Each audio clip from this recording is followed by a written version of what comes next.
منوعات الراديو يدخل حصريات الذئب. درامية. إنه لص خطير. إنه يرتدي ملابس ضيقة وسروالا قصيرا أسود وكابا أسود على رأسه ولثاما أسود فوق عينيه. يحمل بطارية ضوء في يده وحقيبة في اليد الأخرى. إنه يدور بنور البطارية في أنحاء الغرفة فيجد الخزانة، وحينئذ يضع الحقيبة إلى جوارها ثم يتجه إلى الباب. إنه ينصت. إنه يترك الباب مفتوحا نصف فتحة. يعثر على وصلة كهربائية فيضيء النور الكهربائي. ينظر إلى ساعته ثم يفحص الخزانة ويفتح حقيبته. إنه يخرج منها دستة من الأدوات والعدد الخاصة باللصوص. يضع اللمبة على السجادة ثم يخرج مسدسا أوتوماتيكيا من الحقيبة ويضعه على كرسي على مقربة منه.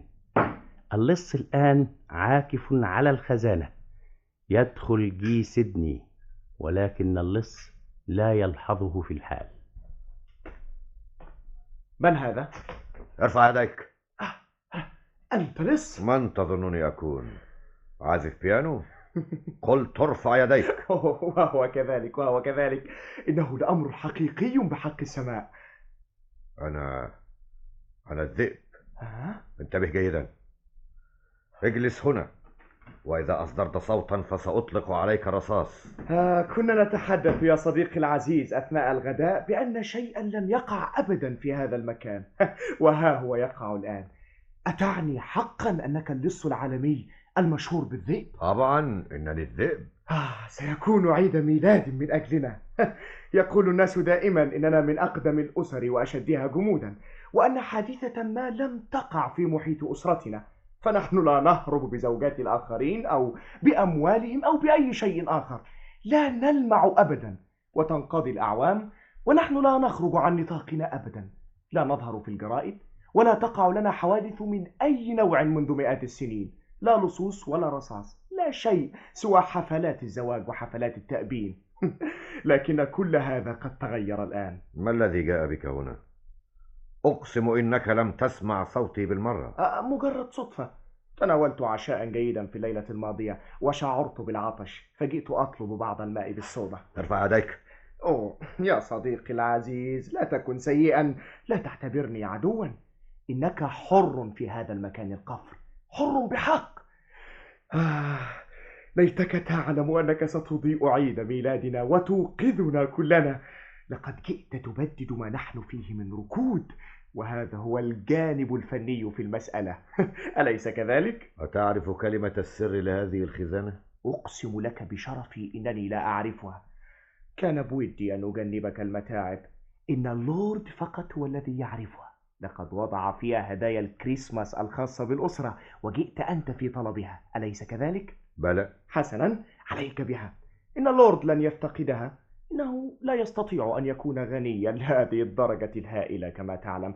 إن ثروته آلية تماما كمسدسك. أوه، لا تكن متجبرا مخيفا يا ذئب. دعني أرح يدي وأقدم لك شيئا من الشراب. سأطلق عليك النار إذا خدعتني. ليكن في علمك أيها الذئب العزيز أن أي فرد من أسرة سيدني لا يمكنه أن يكون مخادعا. نحن أعرق أسرة يوثق بها في إنجلترا. دائما نموت شرفاء، ودائما نخلص للملك والوطن، منذ أن حاربنا ضد ويليام الفاتح واعتزلنا الحياة العامة. إن الاستقامة هي مبدأنا، وهذا هو السبب في أننا نعيش في ركود. إن هذا الويسكي من قبل الحرب وستحبه. لا تكثر من الصودا. أتعتقد حقا أنك تستطيع أن تكسر هذه الخزانة؟ إن الخزانة لم تصنع لكي تهزمني. يا لك من صديق جريء. لقد صنعت في أمريكا. وبهذه المناسبة، هل أنت أمريكي؟ إنهم عادة يتخصصون في السطو على الخزائن. هذا صحيح في الولايات المتحدة. عندما يقبضون عليك إن كنت شريرا فإنك تذهب إلى سجن سينج سينج، ويعطونك زهور الحدائق، ويذهبون بك للعب البريدج ولمشاهدة المسارح والحفلات الموسيقية. إنهم يعرفون كيف يهتمون بلص عظيم في أمريكا. ولكنني إنجليزي. يسرني ذلك، يسرني ذلك. لقد شاهدنا كثيرا من هذه الحوادث في السينما. لا ترفع صوتك هكذا. أغلق الباب. دقيقة واحدة قبل أن تبدأ. هل يضايقك إذا ناديت أختي؟ إن هذا سيسعدها كثيرا ويجعل للعيد بهجة. أنت تعلم أن الحياة بجوار الكاتدرائية رتيبة ومملة في نظر ليتيس. ليست لديك أي فكرة عن مدى تشوقها إلى حادث جديد من وقت لآخر. إذا كنت تحاول أن تجر رجلي. أنني بعيد تماما عن هذا. نحن لا نوقع أبدا بأي شخص. إنني جاد تماما، وسترى إن ليتيس فتاة على مستوى عال، واحدة من أمثالك، فوضوية وكبيرة القلب، رغم أنها تحاول أن تخفي ذلك بالطبع، وهي تحب القراءة عنك. ولا شك أنك ستقدم لها كثيرا من السرور إذا سمحت لها بمشاهدتك أثناء العمل. ثم إنها جميلة أيضا، وفي 21 وسوف تعجب بها. أنا لا يمكنني أن أقول للجمال لا. ولا أنا، إنه طاغ للغاية. لقد وعدتني بشرفك أنك لن تنادي أحدا غيرها. وأنا عند وعدي. إن أسرتنا لا تستطيع أن تكذب بالمرة، وهذه نقطة ضعف أخرى أبعدتنا عن مجال القانون والسياسة والدبلوماسية. أبعدتنا عن كل شيء في الحقيقة ما عدا الكنيسة. حسن، فلتأتي لتيس. جميل. لا تبدأ حتى تعود. إن الليلة لا تزال طويلة.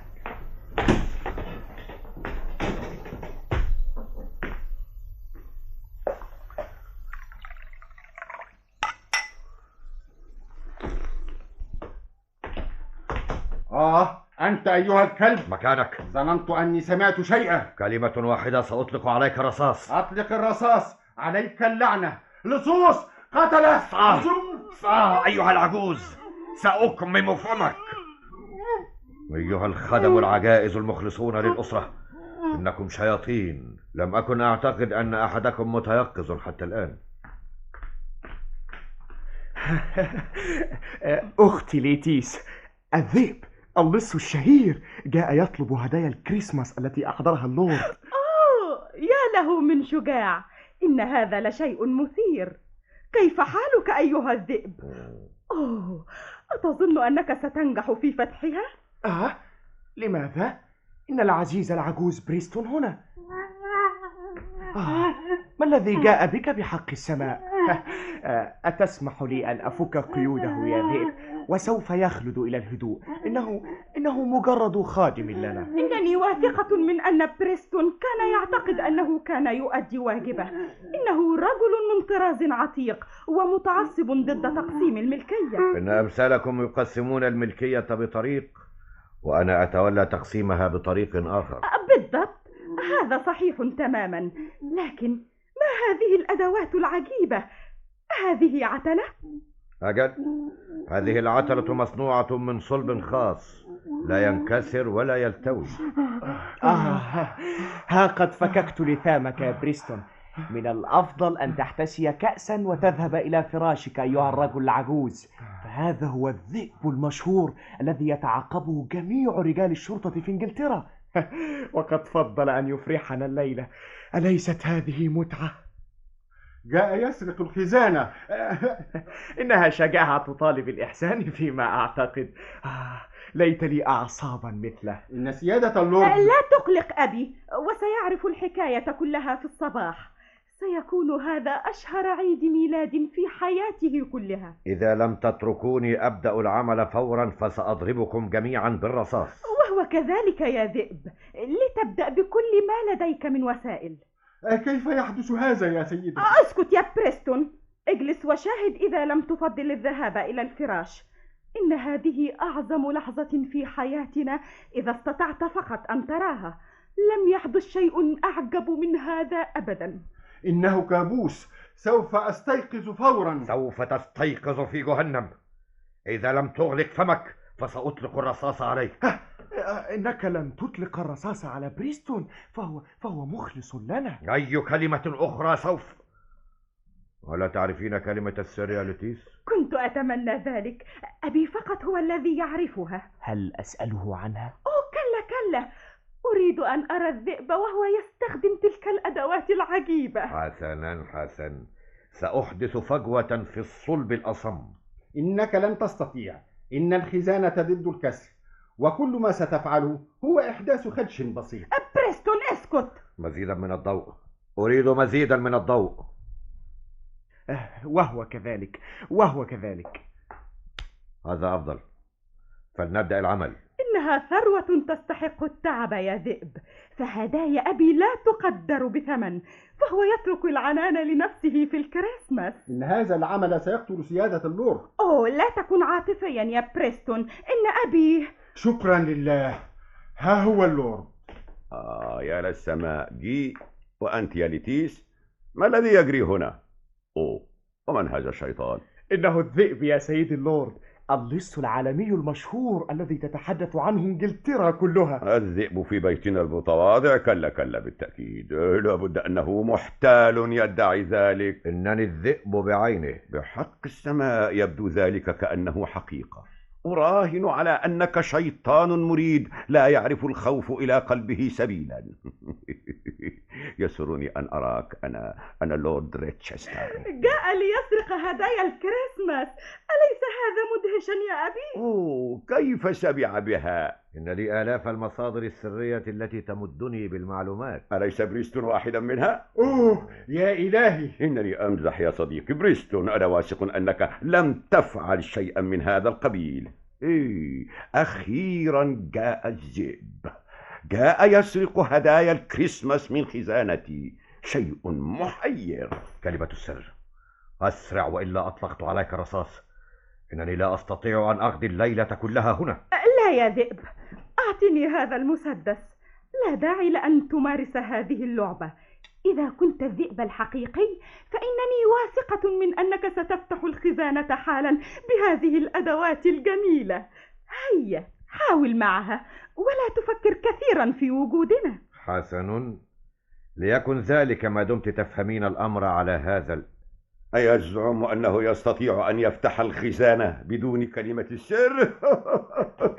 أنا واثقة من ذلك يا أبي، إن الذئب لا يعجز أمام أي خزانة في العالم. شيء عجيب، أخيرا وجدنا موضوعا طريفا للحديث.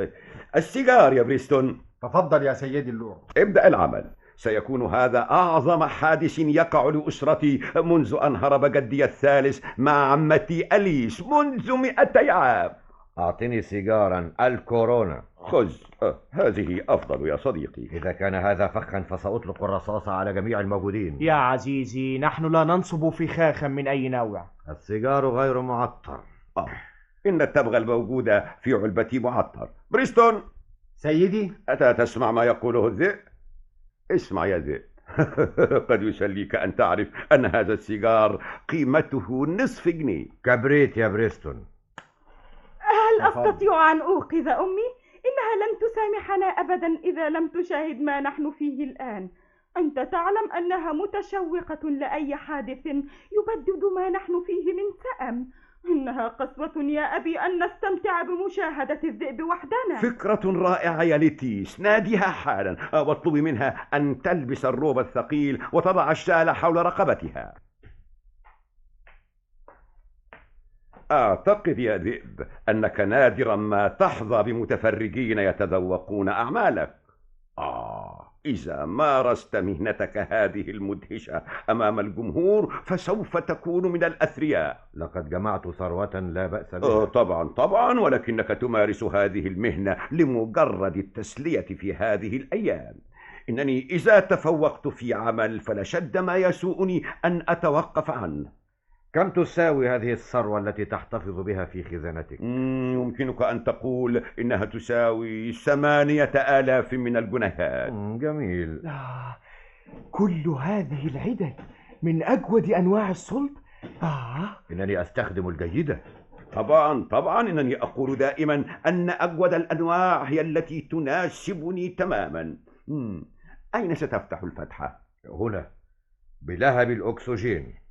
ألا يمكننا أن نقدم لك أي مساعدة؟ لا، أنا أعمل بمفردي. اجلسوا بعيدا عن الطريق ولا شيء غير ذلك. كراسي يا بريستون. اسمح لي يا سيدي اللورد، سأذهب وأرتدي ملابسي الرسمية لكي أشاهد هذا العرض. اذهب يا بريستون، إنني لا أحب أن تكون في ملابس غير لائقة. لكن حذاري أن تهمس بكلمة لأي أحد، فاهم؟ لا توقظ أي شخص يا بريستون. يا إلهي، إنه لعيد ميلاد حافل. ليس لدى بريستون أي ميول رومانتيكية، وهذه غلطته الوحيدة. قليلا من الويسكي. تفضل. سيكون هذا حديث الموسم بحق. لم يخطر على بالي أبدا أننا سنستمتع بعيد كهذا، ولو قال لي أي إنسان أن ثمة أحداث جديدة سوف تقع في محيط أسرتنا لما صدقته. إن اللورد شغوف جدا بالمرح يا ذئب. طبعا طبعا، هناك عدد من الناس يمكن إضحاكهم بسهولة. هذا صحيح يا عزيزي اللورد. انظري إلي. الذئب الذي يرعب انجلترا كلها تحت سقفنا، كم هو جميل منه. كيف حالك يا ذئب؟ سيعرض علينا الآن طريقته في العمل. سيكون من الأفضل لو توقفتم عن الكلام. اجلسوا وكفى حديثا. سكوت سكوت. دعنا نغني له أغنية رقيقة تشجعه يا أبي. Jingle bells, jingle bells, jingle all the way. Jingle bells, jingle bells, jingle all the way. كفى! قلت كفى! اسكتوا جميعا. جاء يطلب هدايا الكريسماس. نوع فريد من بابا نويل. أسمعت يا ذئب؟ أنت نوع فريد من بابا نويل. أين مسدسي إذا ما دمتم مسرورين إلى هذا الحد؟ هو وضعته على الرف. أنت لا تحب أن يكون بعيدا عنك كما أعتقد. والآن سينفذ هذا اللهب في الخزانة على الرغم من أنها من نوع جيد. كن يقظا إذن ولا تحرق نفسك. سأتولى إسعافك إذا حدث لك شيء من هذا. لحظة واحدة، إن تشارلز يحب أن يشاهد هذا العرض، فهو مغرم بطبقة المجرمين. ليس هناك طبقة للمجرمين ولا طبقة لأصحاب الفضيلة. فقد يتخرج الحكام أو اللصوص من أحقر الأماكن أو من القصور على حد سواء. قد يكون الرجل عضوا في مجلس العموم اليوم، ثم تجدينه غدا في قفص الاتهام. ألا يحدث ذلك؟ أنت مفكر عظيم. دعنا إذا نوقظ تشارلز. من هو تشارلز؟ ثم أن هذه ليست حفلة موسيقية. لن يضايقك وجوده، إنه أخي ولا حذر منه إطلاقا، لأنه في الحقيقة قسيس الأسرة. أنا لا أحب رجال الدين. ولا هو أيضا، فهم في نظره معقدون ولا يحافظون على القوانين. إنك ستحب عم تشارلز كما يحبه كل شخص منا. ناديه يا جيه. قد لا يوافق على الحضور، ولكنه لن ينتقد. إنه لا يعترض على أحد أبدا، ولا يفعل شيئا بالمرة، ولكنه يجلس على السور فقط ويصلي لكل إنسان. سيكره تشارلز أن يفقد هدية الكريسماس. هذا صحيح بحق السماء، لكن لا أهمية لذلك، سآتيه بغيرها. إن حياته مملة، وستكون هذه الحادثة موضوعا يتحدث فيه إلى زملائه من رجال الدين وإلى كبير الأساقفة. بالضبط بالضبط.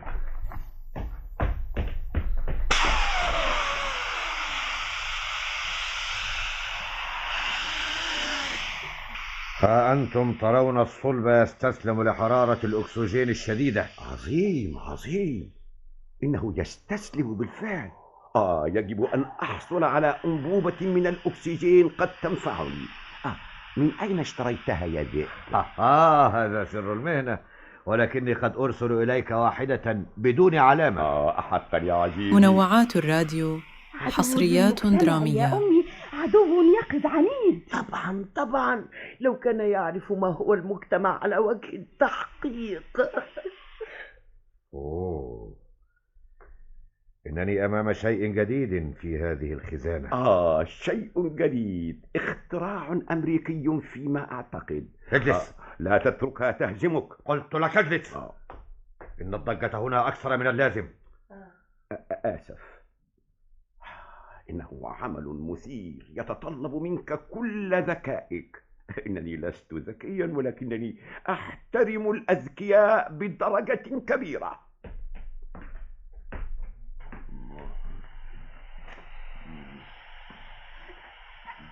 الذئب المشهور يا عمي. لقد شرفنا الذئب بمجيئه الليلة. فكر إذا يا تشارلز، كيف عرف قصرنا؟ لكن لماذا حضر إلى هنا هذا الشخص السيء السمعة؟ لماذا تظنني حضرت إلى هنا؟ ألكي أطلب منك أن تباركني؟ إنني على استعداد لأن أباركك يا بني إذا كنت ترغب في ذلك، لكن ليس في وقت تحطم فيه الخزانة الجديدة لأسرة ريتشستر وتسرق هدايا الكريسماس. اسكت. سأطلق عليك الرصاص إذا تفوهت بأي سخافة أخرى. لا داعي للإزعاج يا تشارلز، إن الذئب يعمل بيديه. لو لم تخترع أمريكا هذا النوع من الخزائن لما تمنيت أن يولد كولومبوس. أنت لم تتعود على وجود متفرجين من حولك بالطبع. سوف يصبح المتفرجون من الموتى إذا لم تتوقفوا عن الكلام. أتسمح لي بالكلام؟ لا. اسكت يا تشارلز. سأسكت حتى ينتهي يا صوفي، وحينئذ سيكون من واجبي أن أنقذه كحمل ضال. حمل في ثياب ذئب. إن الذئاب تغير من ثيابها ولكنها لا تغير قلوبها. حكمة كلاسيكية يا صديقي المسكين. لقد مرت بك أيام سعيدة. نعم، وليال أسعد. لا تقل هذا يا ذئب، انتظر حتى تبلغ المجد. أنتم تعرفون أنه يلاقي صعوبة في فتح الخزانة. لقد اشتريت لك قلادة رائعة يا صوفي. أنت يا حبيبي. وتاجا مرصعا بالأحجار الكريمة لك يا لوتيس. نفس التاج الذي أعجبت به في شارع بوند يا أعز مخلوق عندي. أنت ملاك يا أبي. وعلبة مذهبة للسجاير من أجلك يا جيل، وبداخلها شيك. أنت رجل عظيم يا سيد اللورد. وصليبا جديدا لتشارلز به صولجان أفضل من صولجانك يا ذئب. صليب رائع مرصع بالجواهر، ستحبه كثيرا يا تشارلز. كيف تكهنت بذلك يا أخي العزيز؟ أنت لم تزر الكاتدرائية أبدا يا لورد، والحقيقة أن صولجان أسرتنا لم يعد لائقا بالمقام، وكنت أفضل صولجانا أكبر للمناسبات الهامة. اسكتوا جميعا. لقد هزمتني الخزانة الجهنمية. أنني لا أستطيع أن أفتحها. إنها من معدن جديد لا ينفذ فيه الأكسجين. حقا يا عزيزي. إذا كانت هذه المرة الأولى التي تفشل فيها لقد حاول كثيرا يا أبي. إذا فشل فسيدمر هذا الفشل عيد ميلاده. أؤكد لكم إنه معدن جديد، صنف أمريكي قذر. لماذا لا تكون وطنيا وتشتري خزانة إنجليزية؟ إذا أردت الحقيقة فأستطيع أن أقول إن الشك ساورني في ذلك الوقت، فقد كان من عادتنا أن نشتري المنتجات المحلية رغم أنها من نوع أقل جودة. قل له كلمة السر يا لورد. لقد بذل ما في وسعه، ونحن لا نريد أن نفسد عليه عيد الميلاد. أشترط عليه أولا ألا يأخذ الصليب والصولجان. كلا يا عمي، ليس هذا عدلا. لقد تعود الذئب أن يأخذ كل ما يجده، وهذا هو ما دفع به لزيارتنا. طبعا سأخذ كل شيء. كلمة السر، وإلا أطلقت الرصاص عليكم جميعا. لا تفسد علينا الليلة يا ذئب بهذه الوقاحة. ضع هذا المسدس جانبا ولا تكن غبيا. كان في نيتي أن أقول لك كلمة السر إذا فشلت. كن ذكيا وعاقلا وتذكر قداسة هذا العيد. كلمة السر هي صوفي. عزيزي عزيزي، دائما تفكر في يا لورد. أهناك شيء تريده يا سيدي اللورد؟ ذكيبة أضع فيها الغنائم يا بريستون. اسمعوا، عودوا جميعا إلى الخلف إذا كان لحياتكم ثمن. بعيدا. حقيبة الكريكت أفضل لأنها خفيفة يا بريستون. والآن سوف يتأكد لي صدق مزاعمكم. إن أسرتنا لا تكذب أبدا يا عزيزي. سأرى.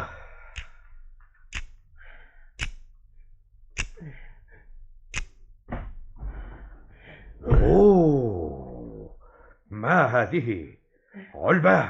كان المفروض أن هذه العلبة هدية ليدي ريتشستر في الكريسماس. قلادة ذات حبات كبيرة من الأحجار الكريمة. ريتشستر، يا لهذه الروعة.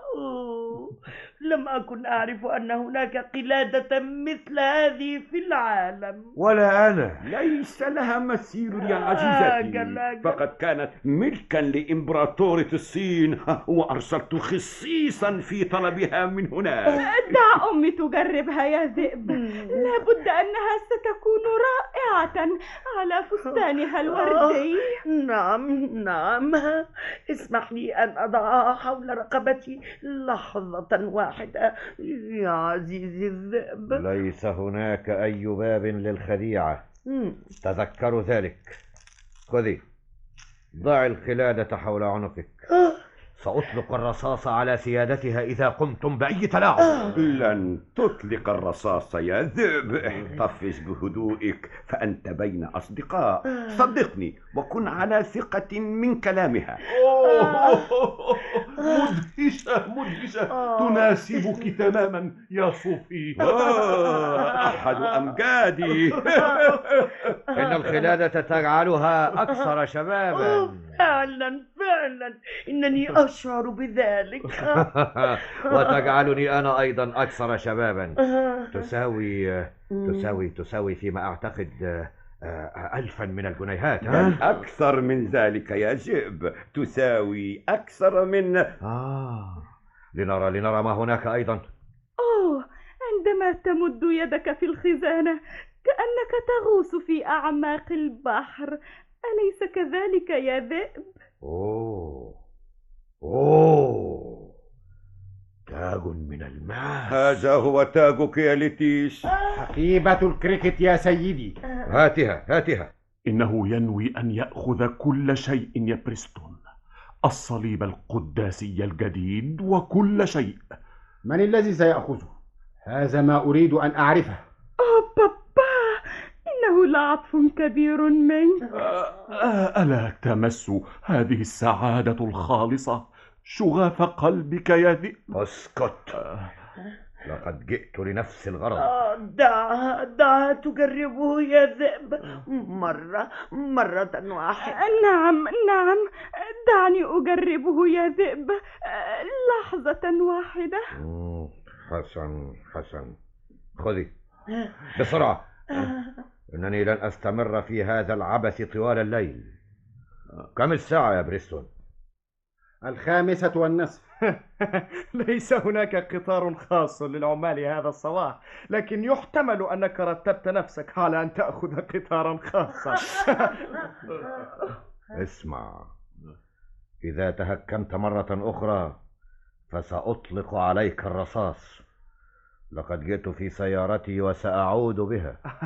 طبعا، إنما يشغل بالي هو الطرق الوعرة. أجل، أنت على حق، فإن أشد الطرق وعورة موجودة في إنجلترا. جنان مدهش وضاء على جبينك. هل يعجبك يا ذئب؟ انتظري، اعدليه قليلا إلى اليمين هكذا. كفى هكذا. جميل، أشعته منتظمة تماما. يمكنك أن تستمتعي به 5 دقائق. حتى أنصرف. والآن إلى علبة أخرى. يا لها من أعصاب حديدية الإنسان. أليس رائعا يا صوفي من طراز نابليوني؟ يشعر الإنسان أنه من الواجب أن نخدعه بطريقة أو بأخرى. لم نسمع بأن أحدا تمكن من أن يخدع الذئب يا تشارلز. هذا يا إلهي إنها تحفة رائعة. علبة سجائر ذهبية. بالضبط، علبة سجاير لجي. سيدي اللورد والدي، إنها قطعة فنية دقيقة. إنني أستطيع أن أطوي فيها فستانا يا أبي. لا تنسى الشيك يا جي. شيك ب1000 جنيه. يا لك من والد حنون. لو كان لي والد مثلك لكنت أصبحت رجلا آخر. لكن ليس من هذا النوع المدهش يا ذئب. ما لا زال من الممكن إصلاح ذلك. فلنبدأ من الليلة. دعني ألقي نظرة على العلبة. لا فائدة لك من الشيك. سيكون مفيدا بعد أن توقع عليه. هات القلم والمداد يا بريستون. ليس هناك مجال للخديعة، تذكر، وإلا. الذراعان والغطاء والشعار وكل شيء. لديكم شعار؟ نعم، شعار الأسرة الذي يقول: لا تكن متغطرسا مغرورا ولا جبانا ذليلا. حسن. إذا لم يسؤكم ما وقع هذا الصباح فإن مقابلة لطيفة كهذه هي التي تجعل لحياتي قيمة. يا للسرور. ما هذا؟ عصا لصيد السمك. إنه الصليب. اسمح لي يا ذئب. صليب مذهب مرصع بالجواهر. إنه يناسبك تماما يا تشارلز. قد يكون مصنوعا من أجلك. فعلا. إن الذهب يناسب عم تشارلز دائما. قطعة رائعة. إنني متأكد من ذلك. أحجار حقيقية، ذهب حر. كان يجب أن أعطي أخي القسيس أحجارا مزيفة. أتعتقد ذلك؟ القلم والحبر وورق النشاف يا ذئب. هل عدت يا بريستون؟ انظر إلى عم تشارلز. ألا يجعلك هذا تخر راكعا على قدميك أيها الشرير؟ حسن. وقع على الشيك بسرعة يا جي، ثم أعطني كاسا أخرى ولسوف أنصرف بعد ذلك. والآن سيداتي، إلي بالمجوهرات. لحظة واحدة يا عزيزي. أنت تعرف أنني لا أستطيع أن أقاوم إحساسي بالحب لهذه القلادة.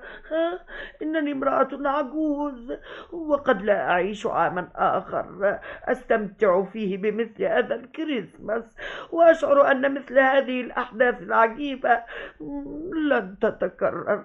وإذا فقدت مني هذه القلادة فسوف يفسد كل شيء. إذا أخذت هذه القلادة مني فسوف تتذكر هذا الصباح الجميل وتشعر بالأسى وتأنيب الضمير. كنت أخشى أن يستبد بها القلق عندما تأتي اللحظة الحاسمة. افهموني جيدا، إن العمل هو العمل. لننسى كل شيء عن العمل مرة واحدة.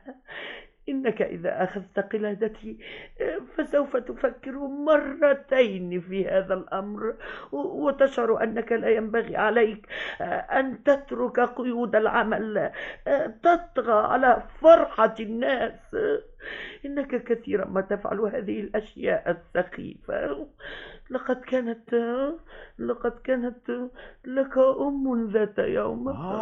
أم ماهرة. كفى. لا تتفوهوا بكلمة عن أمي. كلا. لابد أنها كانت امرأة عظيمة، تصور أن شخصا ما سرق قلادتها، وأنك ترى الدموع في مآقيها وهي امرأة عجوز في صباح الكريسماس. كن رحيما يا عزيزي الذئب من أجل أمك، واترك لي هذه القلادة. قلت كفى. حسنا. القلادة وإلا. حسنا إني أعطيها لك مرغمة. تقول الصحف إنك لطيف دائما مع السيدات، حتى العجائز منهن. هاتي. ولم أكن لطيفا يا سيدتي. أنتم لا تعرفون أنكم كنتم سعداء الحظ.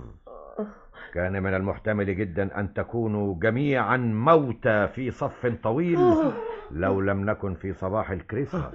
يا إلهي، أكان ذلك ممكنا؟ تجربة ممتعة. التاج يا ليتيس، ولا داعي لمزيد من الكلمات الناعمة، لا فائدة منها معي بالمرة. نعم. منوعات الراديو، حصريات درامية. يا ذئب، أنت لا تريده في الحقيقة. إن الرجل اللطيف لا يلبس الأحجار الكريمة. إنني أطالبك بأن تلين مرة واحدة فقط، وتتخذني صديقة مدى الحياة. دعني أحتفظ به يا ذئب. يا عزيزي، إن صديق العمر الوفي أفضل كثيرا من الجواهر. نعم، إن الصليب يساوي أكثر من التاج. لو أنني كنت ابنتك، تصور هذا، فلا بد أنك كنت تحب لي أن ألبس تاجا. أعتقد أن له ابنة طماعة بشعة مثله. إن علي أن أعمل من أجل زوجتي ومن أجل أسرتي، والعمل هو العمل. استمع، إن هذا اليوم مبارك. إننا في صباح الكريسماس، كل الناس في أجازة. كن مسيحيا طيب القلب، وحينئذ ستحس بالسعادة والرضا عن نفسك. أستطيع أن أقول إن له قلبا من ذهب في حقيقة الأمر. اسكت أيها الشيطان، ليتني أستطيع أن... بريستون، اسكت. دعني أكون مدينة لك بفرحتي في الكريسماس يا ذئب. وعندما أسمع أنك سرقت الآخرين، سأكون دائما في صفك، وأقول إنهم يستحقون ما فعلته بهم. إن العمل الطيب لا ينسى أبدا ولا يضيع هباء. وفضلا عن هذا يا صديقي المسكين، ما قيمة هذه المجوهرات إذا قارنتها بما ستحصل عليه من الثقة والشرف والفضيلة حينما تعدل عن موقفك هذا؟ دع هذه المناسبة السعيدة. كفى. أتريدني أن أتخلى عن عملي وأبدأ تربية الأرانب؟ خذ بعضا من الأرانب من عندنا، إن لدينا منها ملايين. التاج وإلا آخذه بنفسي. خذ، ها هو التاج. أنت وضيع وسافل، وهذا كل ما في الأمر. مجرد لص. إنني أمقتك. إنني لا أتمتع بهذه السفالة وحدي يا سيدتي الصغيرة. ما قيمتكم أيها الرجال ونحن نسرق بهذه الطريقة؟ صوفيا عزيزتي، أين روحك المرحة؟ إنها تجربة ممتعة، إنها حادثة العمر. حاولي أن تتذوقيها. العلبة يا جي. وهو كذلك. دعني أحتفظ بالشيك من أجل الحظ فقط. لا، والشيك أيضا. وإذا أبلغت البنك فسأعود وأضرب الأسرة كلها بالرصاص. خذ الشيك. ثروة طيبة يا ذئب، مجوهرات نادرة. والآن إلي بالصليب يا تشارلز، فقد أوشك النور أن يملأ الدنيا. إنه الصباح يا عزيزي. ماذا أسمع؟ افتح النافذة يا بريستون.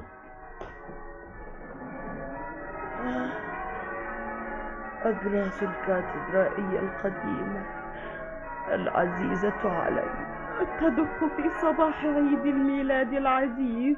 مرة أخرى تهمس في آذاننا الأنغام الحلوة للسلام وحب الخير. مرة أخرى نسمو بأنفسنا ونجدد عقيدتنا وثقتنا في السماء وفي الإنسان. ها هي رسالة الحب والعطف والإحسان توافينا في صباح عيد الميلاد المجيد، لتحدثنا عن جمال إنكار الذات، وتذكرنا بالأمانة التي في أعناقنا، لتحدثنا عن النعم الكريمة وعطايا الرب التي يؤتيها لمن يشاء ويمنعها ممن يشاء.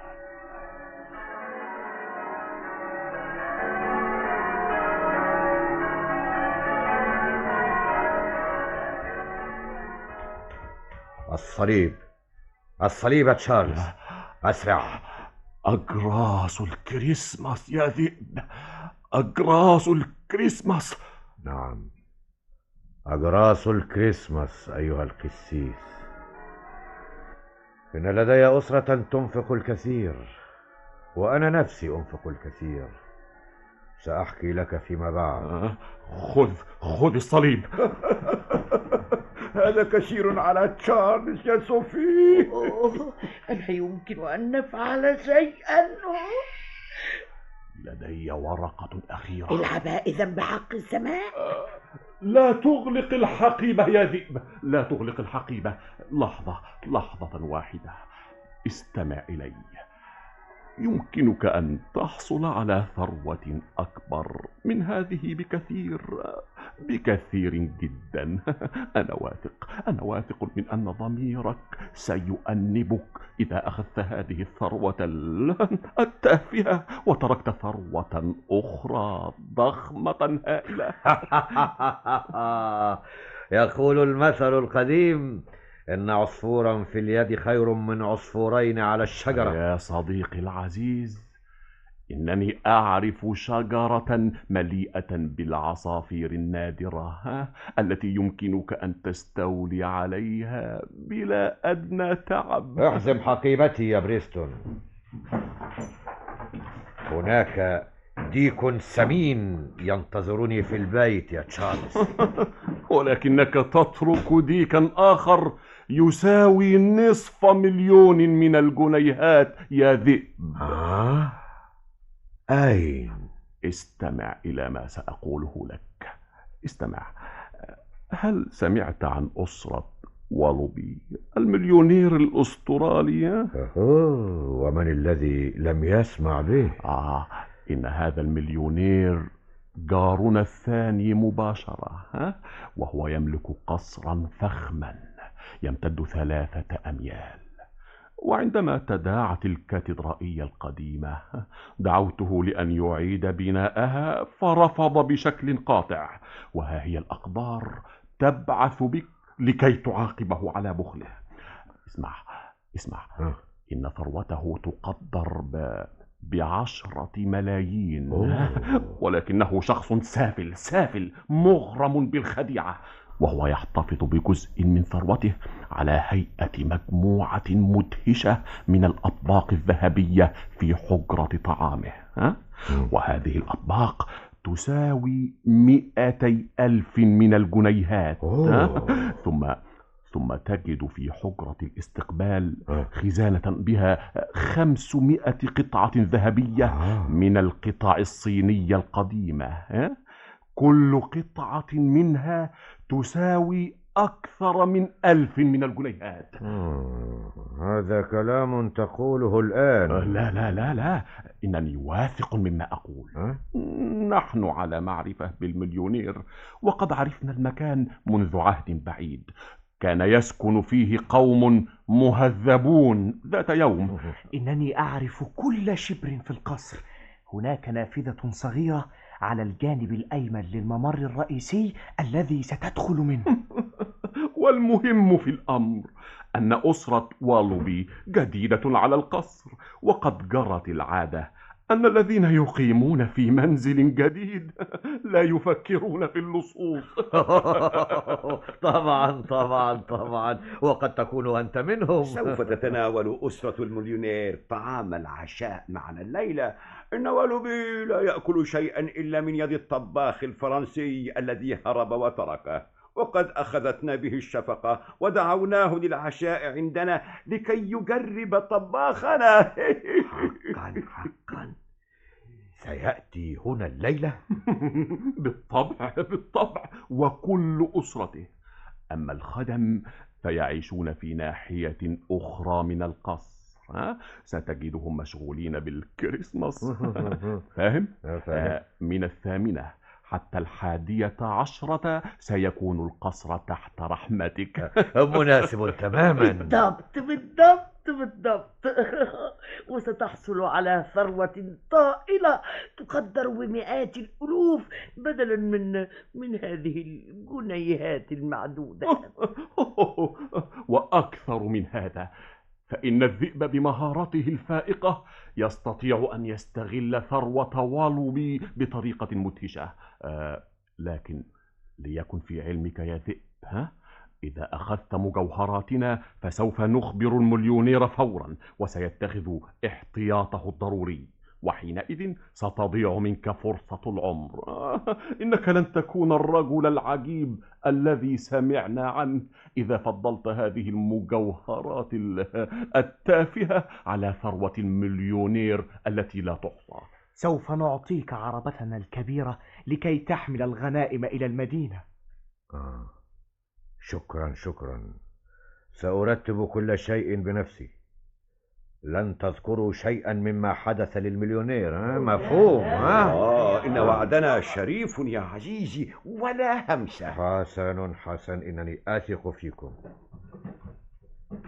ها هي مجوهراتكم أيتها السيدات، وأنتم أيها السادة ها هي علبتك يا جيل، وصليبك يا تشارلز. لكن لتفهموا جيدا، إذا خدعتموني فسأعود وأطلق الرصاص عليكم جميعا. لا نخدع أحدا يا عزيزي، وأسرتنا صادقة دائما حتى الموت. هدايا الكريسماس، انظروا، كانت في يدي. في النهاية أصبح الذئب عطوفا مثل بابا نويل. لا داعي لحقيبة الكريكت يا بريستون. أما أنت يا لورد فإليك بهذه الهدية التذكارية، مسدسي، خذ. إنه خال من الرصاص. عزيزي، إنها لفتة بارعة منك، لكن هذا المسدس ملك لك وأنا أسلبه منك. لا لا لا لا، عندي كثير من المسدسات. إلى اللقاء. تذكروا الليلة، لا تتركوا أسرة المليونير تعود إلى القصر قبل 11. احتفظوا بهم هنا. ضروري. تذكر أنت يا ذئب، النافذة على جانب المدخل الرئيسي، وعلى الشمال دهليز خلف شجرة الميلاد، ومن الصالة إلى حجرة السلاح القديم إلى حجرة الطعام حيث تجد الأطباق الذهبية. الباب الثالث على الشمال، ثم حجرة الاستقبال وفيها الخزانة بجوار المدفأة. الباب الثاني على اليمين. حسن حسن، سأنصرف الآن. سلم يا بريستون. سلم؟ إن اللص النشيط لا يحتاج إلى سلم. مع السلامة يا ذئب، لن ننساك أبدا. مع السلامة يا عزيزي الذئب، أرجو أن تهتم بنفسك. قدم طلبا للنادي الرياضي وسأزكيك لكي تنال العضوية. أرجو أن تزور الكاتدرائية في أوقات فراغك. لابد أن حياتك ستتغير تماما بعد مغامرة الليلة. بشرط ألا تذكروا الذئب بسوء بعد اليوم. أبدا أبدا. عيد سعيد. عيد سعيد يا ذئب. وعام سعيد أيضا. اذهب إلى الخارج يا بريستون لترى إن كان في حاجة إلى بنزين أو إلى أي شيء آخر. سيدي. حالا يا بريستون وإلا أطلقت الرصاص. لقد ذهب يا أبي. وهكذا تحفظنا الأقدار دائما بعنايتها. رجل عظيم. أخيرا وجدنا موضوعا للحديث، حادثة تبدد السحب.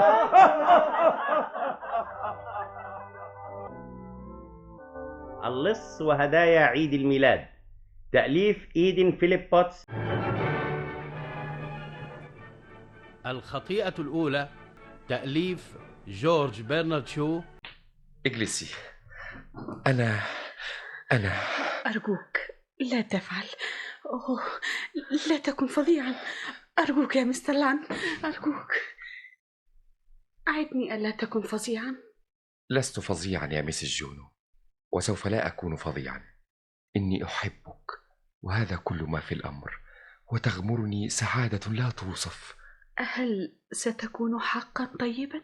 سوف أكون ما تريدينني أن أكون، وأقول لك إني أحبك، وأحب أن أحبك، ولا أود أن أكون تعبا أو آسفا، ولا أريدك أن تكوني تعبة أو آسفة، فأرجوك العودة والجلوس مرة أخرى.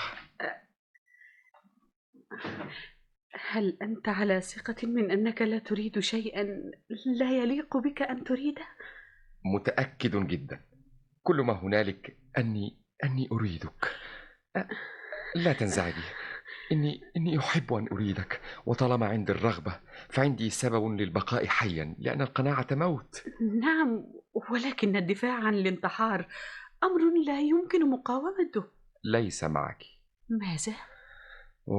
إن وقار السمع خاليا من الثناء، ولكنها ليست كذلك حقا. هل تعرفين لماذا نصف من يجلسون اثنين مثلما نفعل الآن بأنهم يسلكون سلوكا فظيعا؟ لأنهم لا يمكنهم أن يتجنبوا هذا إذا ما تركوا الأمور تذهب بهم بعيدا. لا شيء من هذا. إنهم يفعلون هذا لأن ليس لديهم شيء آخر يفعلونه، وليس لديهم وسيلة أخرى ليرحب أحدهما بالآخر. أنت لا تعرفين الحال عندما يكون رجل في خلوة مع امرأة جمالها قليل وحديثها أقل. ماذا عساه أن يفعل؟ هي لا يمكنها أن تتحدث حديثا مسليا، وإذا ما تحدث هو هذا الحديث المسلي فهي لا تفهمه.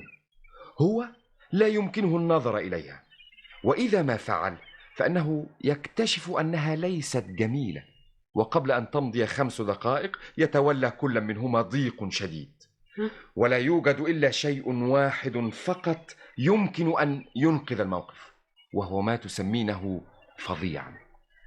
ومع المرأة الجميلة سريعة الخاطر العطوفة لا يوجد وقت لمثل هذه الحماقات. إن النظر إليها وكذا الإصغاء إلى صوتها وسماع كل ما تقول يبعث السرور لدرجة ألا يحدث شيء آخر. وهذا يفسر لنا السبب لماذا يكون من النادر أن يكون هناك أكثر من عاشق واحد للمرأة التي يظن أن لها 1000 عاشق، بينما المرأة الغبية السمجة التي يكمن بداخلها الحيوان لها عشرات من العشاق.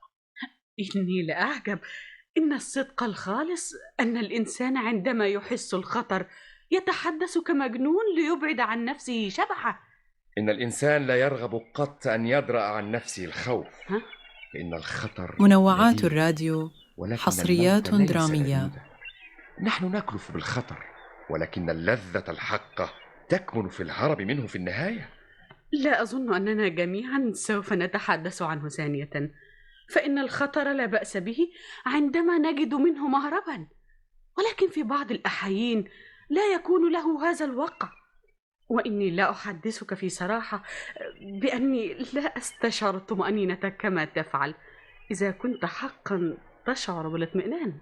ولكن بالتأكيد يمكنك أن تفعلي ما يحلو لك دون أن تلحقي الأذى بآخر يا ميسيس جونو، وهذا هو كل السر فيما أجد فيك من فتنة تفوق حد المألوف. لا أفهم ما تقول. حسنا. أكاد لا أعرف كيف أبدأ التفسير. ولكن لب الموضوع أني ما يسميه الناس الرجل الطيب. ظننت هذا إلى أن بدأت تطارحني الغرام. ولكنك عرفت أني أحببتك دائما. نعم طبعا، ولكن اعتمدت عليك في أن لا تخبرني بذلك، لأني ظننت أنك صالح. ولكن التصريح بالحب قد أفسده، وكان عملا شريرا أيضا. لا أبدا، فأنت ترين أن سنوات عديدة جدا مرت إلى أن تمكنت أن أسمح لنفسي أن أعشق.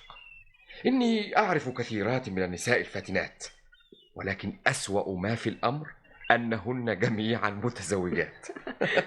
فالنساء لا يصبحن فاتنات في ذوقي إلا إذا تطورن تطورا كاملا، وفي ذلك الوقت إذا كن حقا فاتنات خطفن وتزوجن جميعا، وحينئذ ولأني رجل طيب يجب أن أضع حدا لاهتمامي بهن. قد أكون محظوظا جدا إذا ما ظفرت بصداقة أو حتى بالحب العميق منهن، ولكن وفائي لأزواجهن وبيوتهن وسعادتهن ترغمنني على أن أضع حدا لا أتخطاه. وطبيعي أني أقدر مثل هذا الاهتمام المنطوي على الحب إلى حد بعيد جدا. فأنا تحيطني نساء لسن عزيزات علي، ولكل واحدة منهن لافتة، إذا جاز لي طبعا أن أستعمل هذا التعبير، لافتة تحمل هذا التحذير: القصاص لمن ينتهكون الحرمات. كم نشمئز جميعا من هذه اللافتة، ففي كل حديقة وفي كل واد حافل بزهر الربيع وعلى سطح كل تل جميل نلتقي بهذه اللافتة اللعينة، وهناك يربض دائما حارس الصيد عن قرب. ولكن ماذا عساها أن تقاس بالفظاعة التي تكون عليها هذه اللافتة عندما نلتقي بها مرفوعة على كل امرأة جميلة ونحن نعرف أن هناك زوجا على القرب منها. وقد كانت هذه اللافتة اللعينة تحول بيني وبين كل امرأة عزيزة علي أرغب فيها، إلى أن ظننت أني فقدت المقدرة على أن أدع نفسي أحب حبا صادقا وبكل قلبي. ألم توجد أرملة؟ لا، فالأرامل نادرات ندرة غير مألوفة في المجتمع الحديث، لأن الأزواج يعيشون الآن أطول مما اعتادوا أن يفعلوا في الماضي، وحتى عندما يموتون فإن أراملهم عندهن قوائم طويلة بأسماء يختارن من بينها الزوج التالي. حسنا، وماذا عن الفتيات الشابات؟ ومن يهتم بالفتيات الصغيرات فهن عاطلات عن الجاذبية ومبتدئات لا يجذبنني، وأنا أخافهن. هذا هو القول الصحيح الذي يجب أن تقوله لامرأة في مثل سني، ولكن هذا القول لا يفسر لماذا وضعت وساوسك في جيبك عندما قابلتني. هذا واضح جدا. أنا لا، أرجوك ألا تفسر، فأنا لا أريد أن أعرف، فأنا أعتمد على كلمتك في هذا الشأن. زيادة على ذلك فإن التفسير لا يهم الآن، فقد انتهت رحلتنا البحرية، وفي غد سوف أبدأ الرحيل إلى الشمال، إلى بيت أبي المسكين. أبوك المسكين؟ ظننت أنه على قيد الحياة. هو حي يرزق. ما الذي جعلك تظن أنه ليس حيا؟ قلت أباك المسكين. هذه حيلة مني، ولكنها لا تعد أن تكون حيلة سخيفة. أجد نفسي أدعوهم المساكين فلان وفلان عندما لا يوجد شيء يعنيهم إطلاقا. ولكن أنا يكون عار يا إلهي يا إلهي. ما الخطأ؟ لا شيء. هذيان، أنت مريض. لا، قد كان شيئا عن المرحوم زوجك. المرحوم زوجي؟ ماذا تعني؟ لا تخبرني أنه قد مات. لا تخبريني أنه حي. لا تخفني هكذا. طبعا هو حي، إلا إذا كنت قد سمعت شيئا. في اليوم الأول عندما التقينا على هذه السفينة تحدثت إلي عن زوجك العزيز المسكين. هذا كل ما هنالك؟ حسنا، وفيما بعد سميته توبس المسكين، فماذا كان يمكنني أن أظن؟ أرجوك ألا تصدمني هكذا عنه، فإني لم أكن أحسن معاملته دائما. وأنت تريدين أن تقولي لي أنك لست أرملة؟ يا إلهي، أنا لا أرتدي السواد. إذا لقد تصرفت كسفيه، فلم أفي بوعدي لأمي، وسوف لا أتمتع براحة الضمير مرة أخرى. إني آسفة، ظننت أنك تعلم. ظننت أني فاجر. لا بالطبع، كان يجب أن لا أتحدث إليك إذا ظننت ذلك. ظننت أنك تحبني، وذلك ما عرفته، وهو شيء طيب. لقد ظننت أن عبء الصلاح قد سقط عن كاهلي أخيرا، فلم أرى غير صدر أسكن إليه، صدر امرأة جميلة في مقدوري أن أحلم بها دون خطيئة. فماذا أرى الآن؟ مجرد ما رأيته من قبل؟ لا لا لا. وأي شيء آخر؟ المخالفون سوف يعاقبون، المخالفون سوف يعاقبون. أوه، سوف لا يعاقبون إذا لازوا بالصمت. فلا تكن جبانا هكذا، فزوجي سوف لا يأكلك. لست خائفا من زوجك، إني أخشى ضميري. حسنا، أنا لا أعتبر نفسي إطلاقا امرأة سيئة السلوك، فلم يحدث بيننا شيء إلا وكان لطيفا ووديا إلى الغاية. ولكن حقا إن سماعنا عن رجل مكتمل الرجولة يتحدث عن وعوده نعم نعم، إني أعلم كل شيء عن ذلك. إنه ليس رومانسيا، إنه ليس دون جوانيا، إنه ليس تقدميا، ولكننا جميعا نشعر سواء بسواء أنه شيء يغوص في أعماق دمائنا وعظامنا أكثر من كل ما هو رومانسي. فقد حلت بأبي فضيحة ذات مرة، وهذا ما حدا بأمي أن تحملني على أن أقطع عهدا على نفسي بألا أطارح امرأة متزوجة الغرام. والآن وقد فعلتها، فليس بوسعي أن أشعر أني أمين. فلا تدعي أنك تحتقرينني أو تسخرين مني، فأنت أيضا تشعرين بذلك. فقد قلت الآن إن ضميرك لم يكن مرتاحا عندما فكرت في زوجك، فماذا سيكون موقفك عندما تفكرين في زوجتي؟ زوجتك؟ أنت لا تجرؤ على الجلوس هناك وتقول لي إنك رجل متزوج؟ أما حملتك قط على الاعتقاد بأني متزوج؟ أوه، إنك لم تشر إطلاقا إلى أن لك زوجة. لقد فعلت حقا، فقد ناقشت معك أمورا لا يفهمها حق الفهم إلا المتزوجون. لقد ظننت أنها أرق وسيلة لأدعك تعلمين. حسنا، أنت زهرة الأقاح. يجب أن أقول هذا، أقوله وأنا أفترض فيه الابتذال، ولكن حقا أنت وصلاحك. فعلى أي حال لقد كشف كل منا أن هناك شيء واحد يمكن عمله. هل تتفضل بالانصراف؟ يجب أن أنصرف. حسنا، انصرف. نعم، قبل أنا على أي حال لا يمكنني. أن ضميري نشط، لكن إرادتي مشلولة، وهذا فظيع حقا. هل تتفضلين بدق الجرس لاستدعائهم كي يلقوا بي إلى الخارج؟ يجب عليك أن تفعلي كما تعلمين. ماذا؟ أثير فضيحة أمام جميع نزلاء الفندق؟ قطعا لا، فلا تكن أحمق. نعم، ولكن أنا لا يمكنني الانصراف. حينئذ أنا يمكنني. وداعا. هل يمكنك حقا؟ طبعا أنا. يا عزيزي، أنا لا يمكنني. بحق السماء تمالكي نفسك، فإنها مسألة ضبط نفس. لا، إنها مسألة مسافة. ضبط النفس أمر مستحب جدا على بعد يردتين أو 3 يردات أو على ظهر باخرة، والجميع يراقبون، فلا تقترب مني. هذا كريه، فأنا أريد الانصراف ولا أستطيع. أظن أنه يجب أن تنصرف، ولكنك إذا ما حاولت قبضت على رقبتك وأثرت ضجة حول نفسي، فأولى لك أن تجلس ساكنا وكن لطيفا. إني أعتقد أنه يمكنني أن أدعك تنصرفين من أجل خاطرك، ولكن انصرافك سوف يحطم قلبي.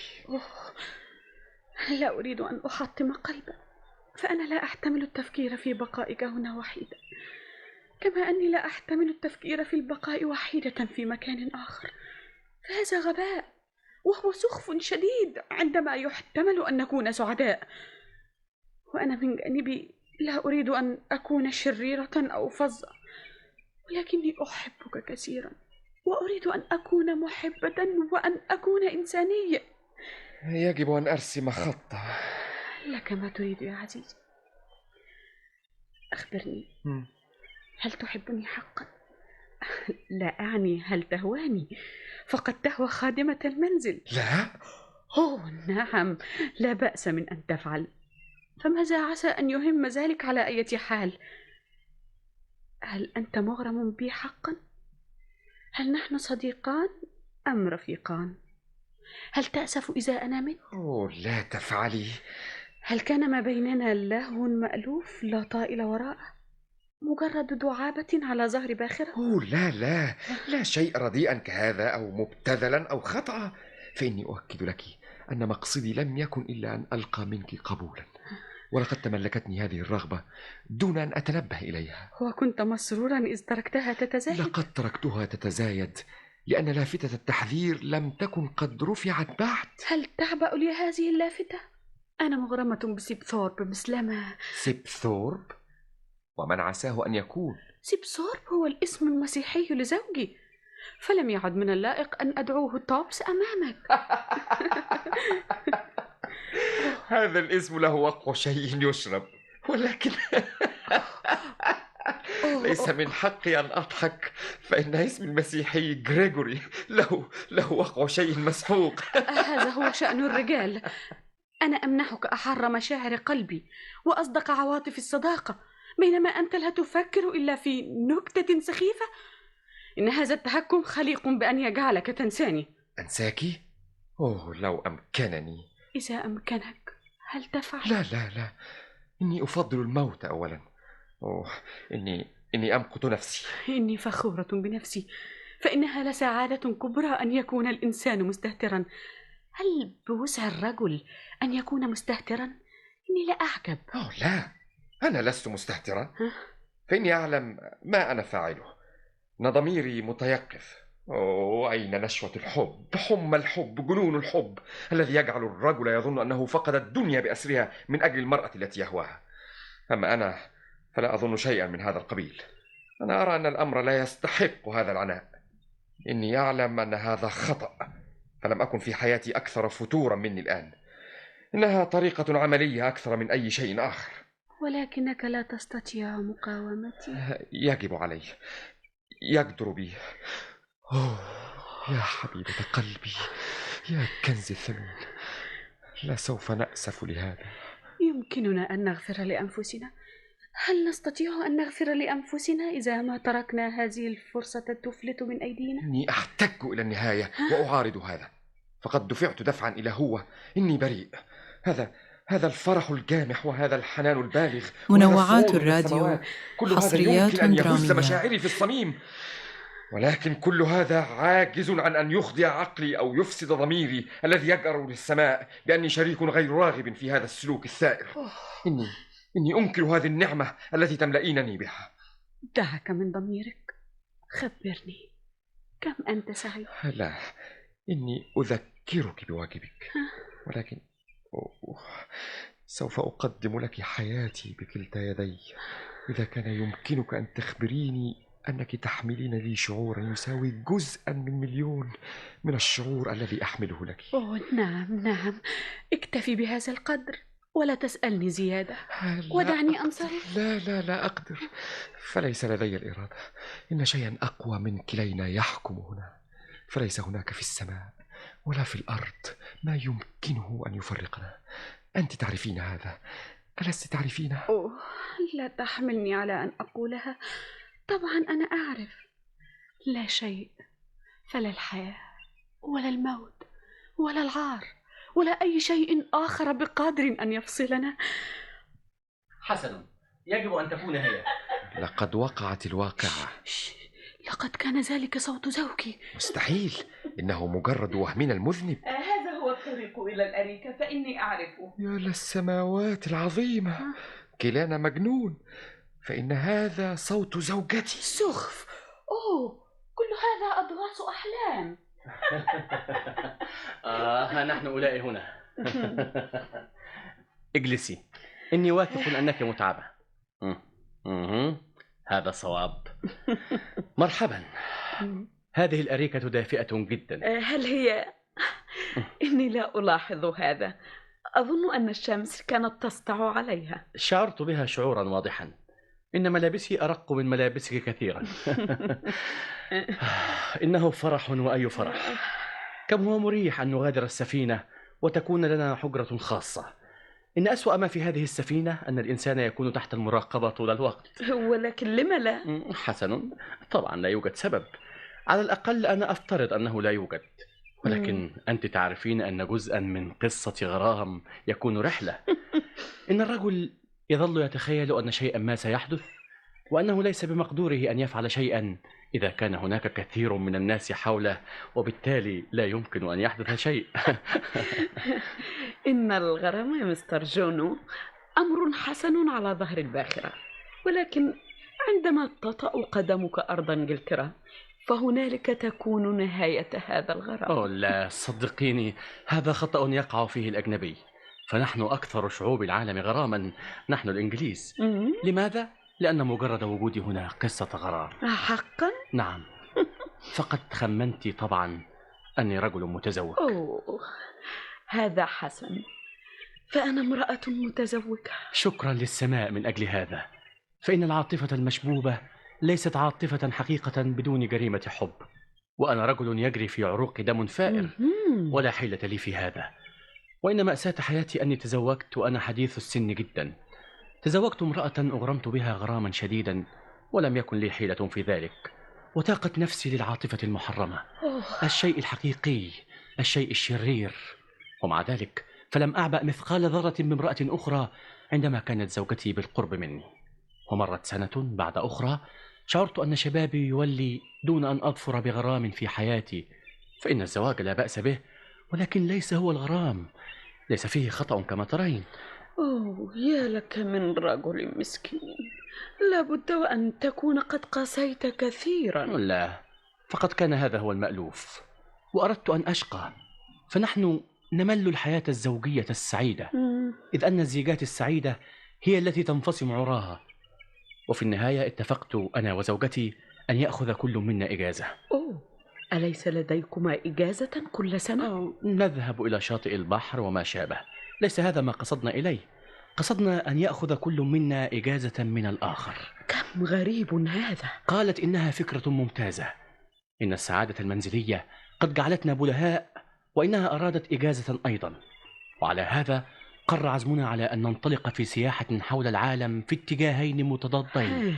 فانطلقت نحو السويس في اليوم الذي سافرت فيه إلى نيويورك. هذا بالضبط ما فعلته مع غريغوري، والآن إني لا أعجب إذا ما كان قد أراد إجازة مني. إنما قاله إنه أراد أن يسعد باللقاء بعد غياب طويل. هل يوجد ما هو أكثر رومانتيكية من هذا؟ وهل يمكن إلا الإنجليزي أن يفكر في هذا؟ أظن أن طبعي يبدو هادئا بالنسبة لدمك الجنوبي الفائر. دمي ماذا؟ دمك الجنوبي. ألا تذكرين كيف أخبرتني في تلك الليلة وفي الصالون عندما غنيت أغنية أودعكن وإلى اللقاء يا سيداتي الأسبانيات العزيزات؟ أخبرتني أنك سيدة أسبانية المولد، وأن جمالك الأندلسي الرائع يفصح عن نفسه. هراء هراء. لقد ولدت في جبل طارق، ووالدي كابتن جيركنز في فرقة المدفعي. إنه المناخ وليس الجنس الذي يقرر الطبع، فإن شمس أسبانيا الملتهبة ألقت بأشعتها الملتهبة على مهدك الذي اهتز على هزيمة المدافع البريطانية. أية بلاغة. إنها تذكرني بزوجي عندما كان عاشقا قبل أن نتزوج. هل أنت عاشق؟ نعم، ولنفس المرأة. حسن، طبعا، فأنا لا أفترض أنك كنت عاشقا لامرأتين. لا أظن أنك تفهمين جيدا ما أقول، فقد قصدت أنني عاشق لك. ما هذا؟ الرجال يعشقونني، وهم جميعا يبدون أنهم يظنونني مخلوقة ذات عواطف بركانية. أنا متأكدة أنه لا سبب يدعو لذلك. إن جميع النساء البركانيات اللواتي أعرفهن مخلوقات تافهات صغيرات ذوات شعر رملي، وأنا لا أعتبر البراكين الإنسانية جديرة بالاحترام. لقد سئمت الموضوع جدا. إن منزلنا يذخر دائما بنساء يهمن بزوجي حبا، وبرجال يهمون حبا بي. ونحن نشجع هذا لأنه أمر جميل أن يكون لنا رفقاء.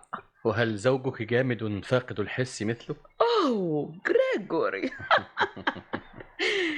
غريغوري حساس بعيد كل البعد عن الجمود، ولكني المرأة الوحيدة في الدنيا بالنسبة له. ولكن هل أنت حقا لست فاقدة الحس كما تقولين؟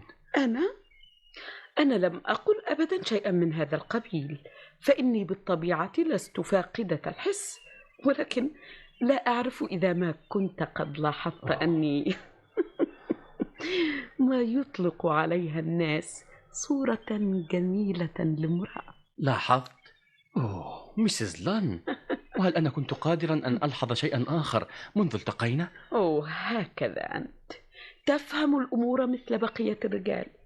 وإني لا أسألك بدوري، كيف تتوقع أن امرأة تستطيع أن تحافظ على ما تسميه أنت حساسيتها عندما يبدأ هذا الأمر يقع بمعدل 3 مرات أسبوعيا منذ كانت في 17 من عمرها؟ لقد كان هذا الأمر يضايقني ويزعجني في البداية، ثم بدأت أتذوقه ووصل بي إلى قمته مع غريغوري، وذلك سبب زواجي به. ثم خفت حدة هذا اللهو الذي لا يكاد يعدل ما كنا نلقى من عناء بسببه. ثم عدت فوجدت فيه فائدة مرة أو مرتين إذا استعمل كمقوٍ للسلسلة الفقرية أو إذا أصابتني وعكة. ولكن غريغوري الآن لا يطاق، وأنا لا أهتم لتصريحك، وفي مقدور القول أنك تجد لذة في عمله. إني أفهم جيدا أنك تعبدني، ولكن إذا كان هذا لا يضايقك فيا حبذا لو أمسكت عن هذا القول. وهل أليس هناك أمل لي حينئذ؟ نعم. إن رأي غريغوري أن النساء المتزوجات لديهن قوائم بأسماء الرجال الذين سيتزوجن بهم إذا ما صرن أرامل. وسأكتب اسمك في القائمة إذا كان هذا يرضيك. هل القائمة طويلة؟ هل تعني القائمة الحقيقية أم القائمة التي أطلع عليها غريغوري؟ إن هذه تحوي مئات الأسماء، ولكن الأفضل له ألا يطلع على الحقيقة.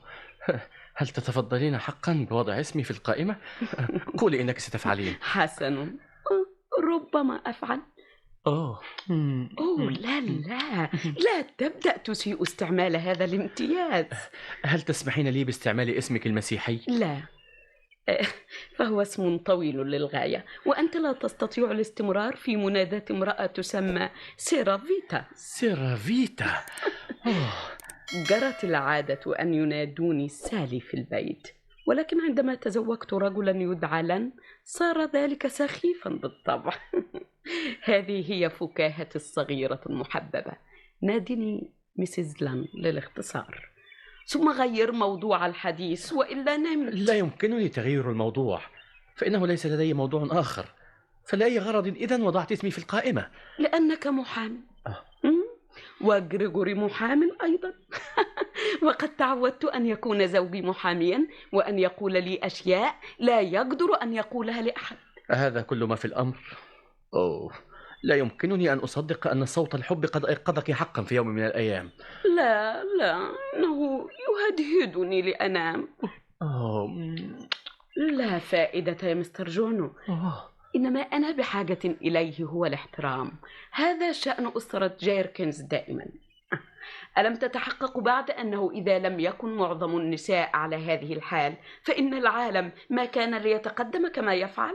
أنت تظنين أن الدنيا تسير على نسق لائق، ولكني بصفتي محام أستطيع أن أقول لك بالطبع إن جميع العاطلين من الاحترام الذين يقعون في مآزق يذهبون إليه، ويذهب جميع المرضى إلى الأطباء، ولكن أغلب الناس لا يذهبون إلى المحامين. انظري يا مسز لان، هل تظنين أن قلب الرجل حبة بطاطس أو حبة من اللفت أو كرة من صوف الحبك فيمكنك الاستغناء عنها هكذا؟ لا، أنا لا أستغني عن كرات الصوف أبدا. إن قلب الرجل يبدو لي أقرب شبها بقطعة الإسفنج يمتص الماء القذر كما يمتص الماء النظيف. لم ألق مثل هذه المعاملة من قبل في حياتي. ها أنا ذا رجل متزوج من أكثر النساء جاذبية، زوجة أعبدها وتعبدني، ولم تفعل أكثر من أن تنظر إلى رجل آخر منذ أن تزوجنا. وها أنا ذا ألقي بكل هذا عند قدميك، فإذا كنت أنا المحامي أخاطر ولا أعبأ أن يدفع بي زوجك إلى محكمة الطلاق ويجعلني شحاذا طريد القانون، وإني لا أفعل هذا من أجلك، وأنت تتصرفين كما لو كنت لا أقدم أي تضحية، كما لو كنت قلت لك إنها أمسية جميلة، أو كما لو كنت قد دعوتك إلى تناول قدح من الشاي. ليس هذا إنسانيا، ليس هذا صواب، فإن الحب له حقوقه كما أن له حرمته. كلام فارغ. إليك زهرة. اذهب واحلم بها حتى تجوع، فما من شيء يرد إلى الناس صوابهم مثل ما يفعل الجوع. ما فائدة هذه؟ أعد إلي زهرتي، أنت لا تحبني أبدا. نعم، إنني أحبك، أو على الأقل إنني أحببتك، ولكني رجل إنجليزي، وأظن أنه يجب عليك احترام تقاليد الحياة الإنجليزية. ولكني أحترمها وأنت لا تحترمها. أرجوك المعذرة، فربما أكون قد ارتكبت خطأ، ولكني ارتكبته بالطريقة المألوفة اللائقة، وقد تفعلين الصواب ولكن بطريقة نابية ومريبة، وأنا لست مستعدا لاحتمال هذا. يمكنني احتمال سوء المعاملة، أنا لست طفلا وأستطيع العناية بنفسي مع أي شخص آخر. بالطبع يمكنني احتمال المعاملة الحسنة، ولكن الشيء الوحيد الذي لا يمكنني احتماله أن ألقى معاملة لا أتوقعها، فهذا خارج نهج حياتي. وعلى هذا فهلم بنا الآن. يجب أن يكون سلوكك طبيعيا ومستقيما معي. يمكنك أن تترك الزوجة والولد والبيت والأصدقاء والوطن من أجلي. يمكنك أن تأتي معي وليكن إلى أمريكا الجنوبية، حيث يمكن أن يكون كل منا للآخر كلية. كما يمكنك أن تخبري زوجك فيحطم رأسي تماما إذا ما أمكنه، ولكن فلتحل بي لعنة الله إذا كنت أسمح بأي شذوذ، فهذا أمر مشين. هل تسمح أن تخاطب هذه السيدة بما يليق ويطيب، وأن تهدئ من روعك وتمسك عن استعمال الألفاظ المبتذلة؟ غريغوري يا حبيبة، منوعات الراديو، حصريات درامية. آخر أمامي. لم لا؟ إنه زوجي. ذلك يرفع آخر عذر لمثل هذا السلوك. إن العالم لا يغدو جميلا إذا استعمل المتزوجون عبارات الإعزاز أمام الجميع. هذا سخيف. ما هذا العمل الشيطاني الذي يجري بين زوجتي وبينك؟ أنت لست زوجها، هل أنت؟ ليس في الوقت الحاضر، ولكني في القائمة، فأنا زوجها المنتظر وأنت فقط زوجها الحقيقي. أنا الأمل وأنت خيبة الأمل. إن عزيزي غريغوري ليس خيبة الأمل. هل أنت كذلك يا عزيزي؟ انتظري قليلا يا مدللتي، سوف أسوي الأمر مع هذا الشخص لأجلك. أنت تسميني خيبة الأمل. نعم. هل تفعل؟ حسنا، فأنا أظن أن كل زوج خيبة أمل. وماذا عنك أنت؟ لا تحاول أن تظهر بمظهر الرجل غير المتزوج، فقد تصادف أني أعرف السيدة التي خيبت أملها، فقد سافرت على نفس السفينة التي كانت تستقلها ووقعت في شراك حبها. من قال لك ذلك؟ أنت تعترف بهذا؟ حسن. إذا كنت تريد أن تعرف فإن أحدا لم يخبرني. إن الجميع يقعون في غرام زوجتي. وهل أنت واقع في غرام زوجة رجل آخر؟ لا بكل تأكيد، فقط في غرام زوجتك. ولكن ماذا عسى أن تكون الفائدة من وراء ذكر هذا مستر جونو؟ فأنا متزوجة منه، وهذه هي خاتمة الأمر. كلا أبدا، يمكنك الحصول على الطلاق. ولماذا؟ لسوء سلوكه مع زوجتي. كيف تجرؤ يا سيدي أن تشين سمعة هذه السيدة الجميلة التي أخذتها تحت حمايتي؟ حمايتك؟ حقا؟ لابد وأن تكون حذرا فيما تقوله عني يا مستر لان. يا كنزي الثمين، اغفر لي هذا الشعور الذي يخونني، فإنني لم أرى زوجتي منذ عدة أسابيع وهي عزيزة جدا عندي. إني أسمي هذا وقاحة. من هو إذن الذي يطارح زوجته الغرام أمام الآخرين الآن؟ أجب بالله عليك. ألا تقدمني لزوجتك يا مستر جونو؟ أهلا وسهلا، إني مسرورة جدا لأنك تطرين الذوق غريغوري، فأنا بالطبيعة أهتم بعض الاهتمام بالنساء اللواتي يعشقهن. ليس هذا هو الأسلوب الذي يجب أن تعالجي به خيانة زوجك. يجب أن تعلم زوجتك أحسن من هذا. أين شعورها؟ إنه لعار. وما قولك أنت عن سلوكك أخبرني بالله عليك. أنا لا أدافع عن سلوكي، وهذا فصل الخطاب. حسنا، أقسم بحياتي. ولكن ما الفرق بين أن تدافع عن سلوكك وألا تدافع عنه؟ فرق جوهري. فإني في نظر الجادين من الناس أبدو شريرا. أنا لا أدافع عن نفسي، إني شرير، ومع ذلك فأنا حسن الطوية، بينما في نظر عديم النظر قد أبدو ماجنا. حسن، اضحك مني.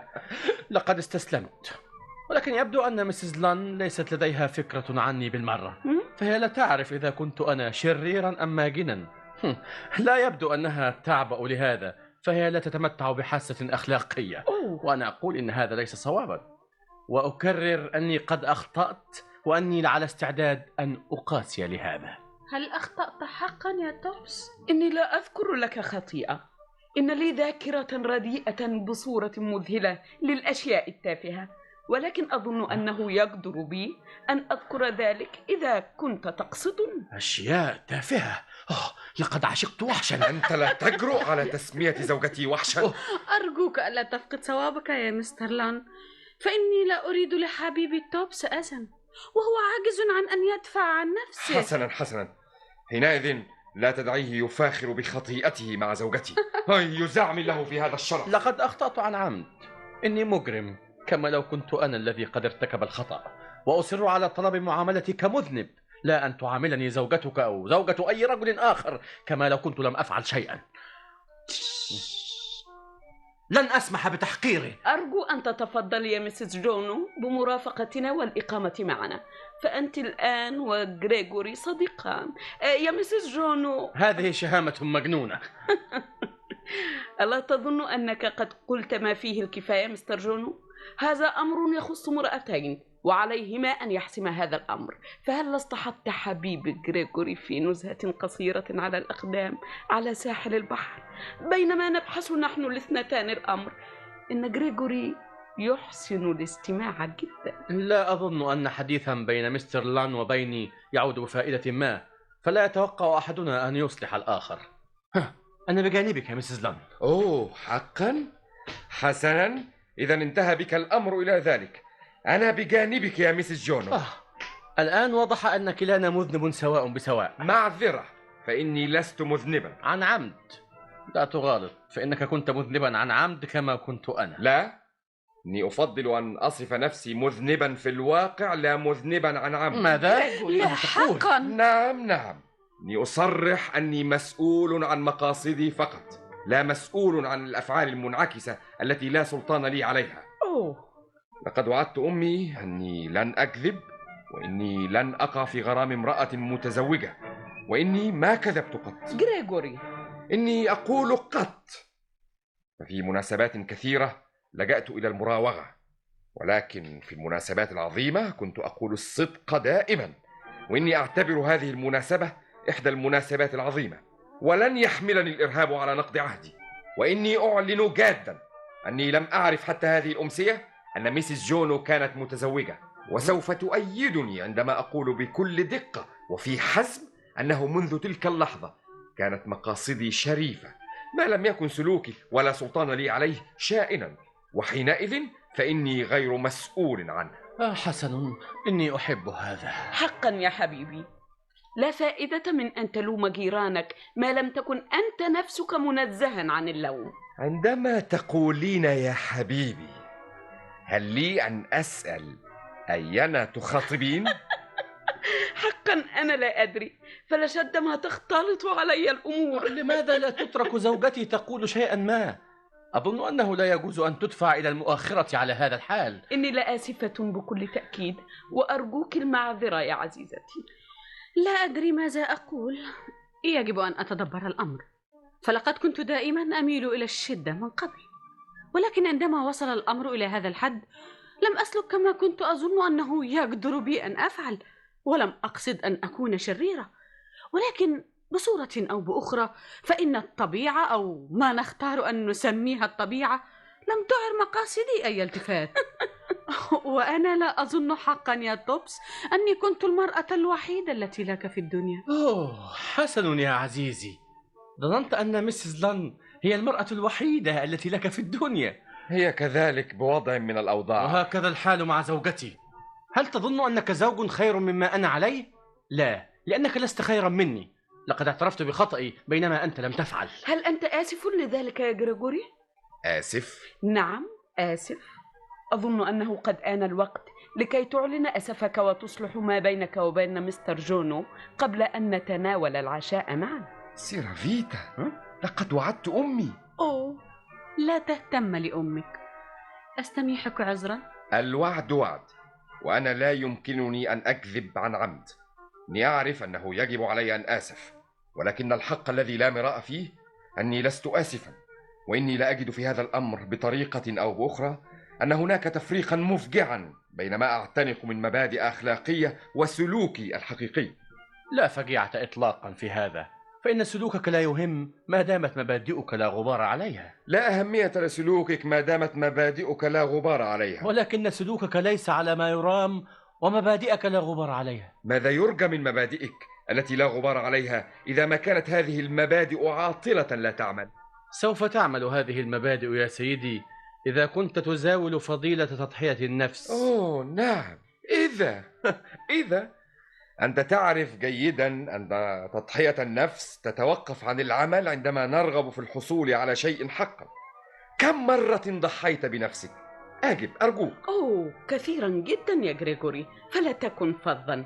إن مستر جونو رجل ظريف جدا، وقد كان لطيفا جدا معي أثناء الرحلة البحرية. وإن ميسيس جونو لسيدة ظريفة جدا. أوه.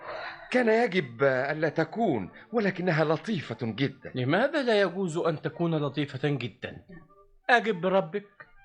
أعني أنه يجب عليها ألا تكون لطيفة معي، وأنت يجب ألا تكون لطيفا مع زوجتي، كما يجب على زوجتك ألا تحبني وألا تحبك زوجتي.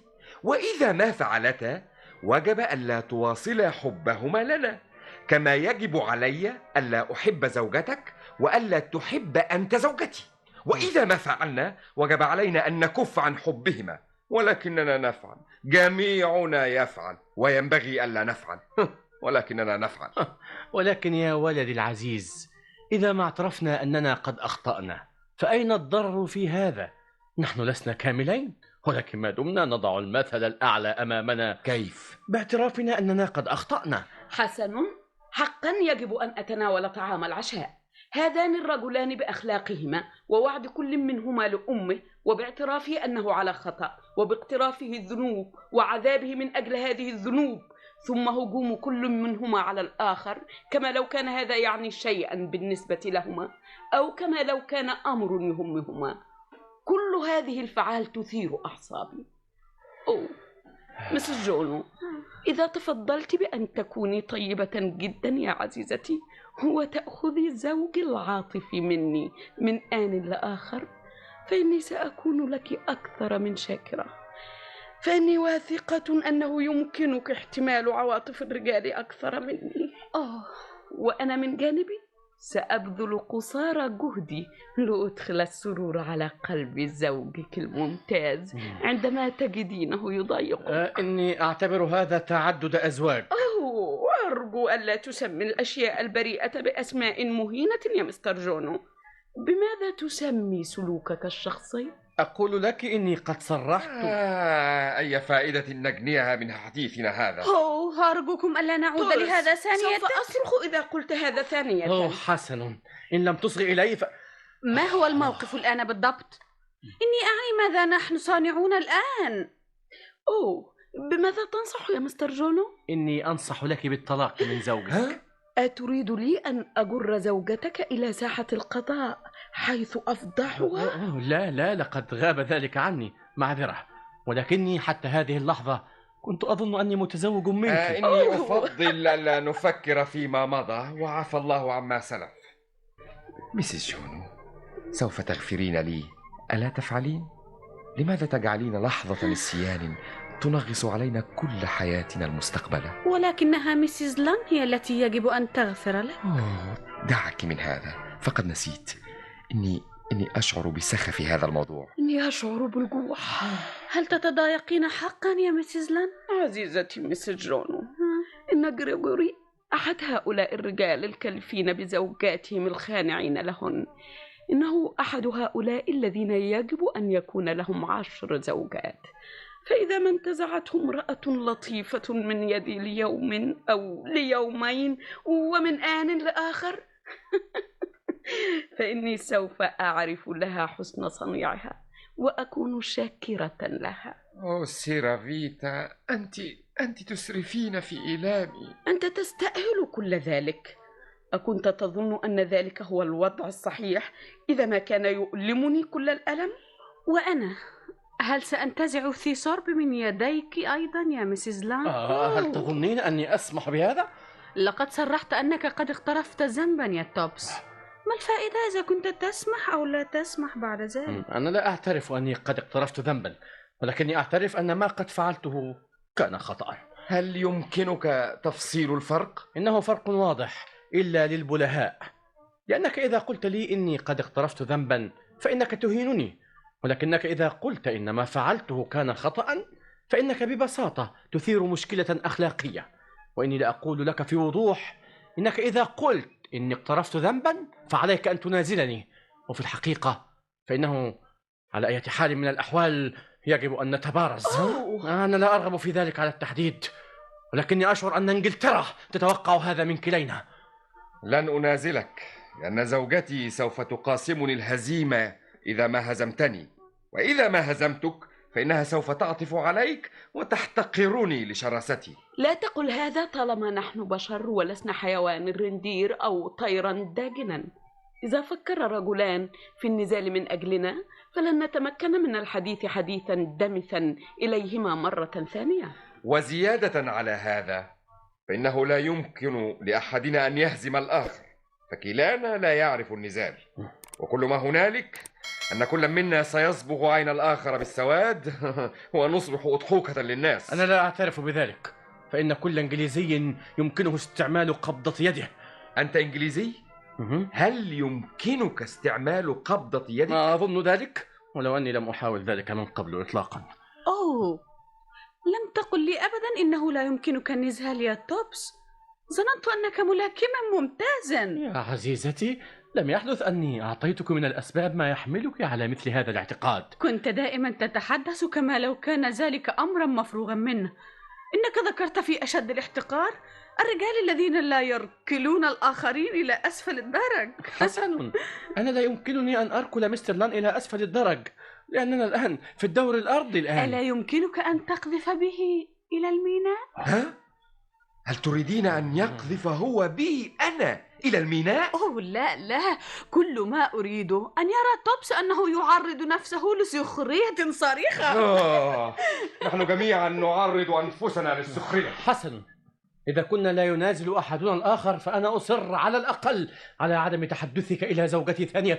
وهل تحدثي إلى زوجتك يلحق بك ضررا ما؟ لا، ولكنه هو السلوك الجدير بك أن تسلكه. يجب أن تسلك سلوكا دمثا بأي حال. ولكن هل تعتزم عدم الحديث إلي مرة ثانية مستر جونو؟ إني على استعداد بالوعد ألا أفعل ذلك أبدا، وأظن أن زوجك له الحق أن يطلب ذلك.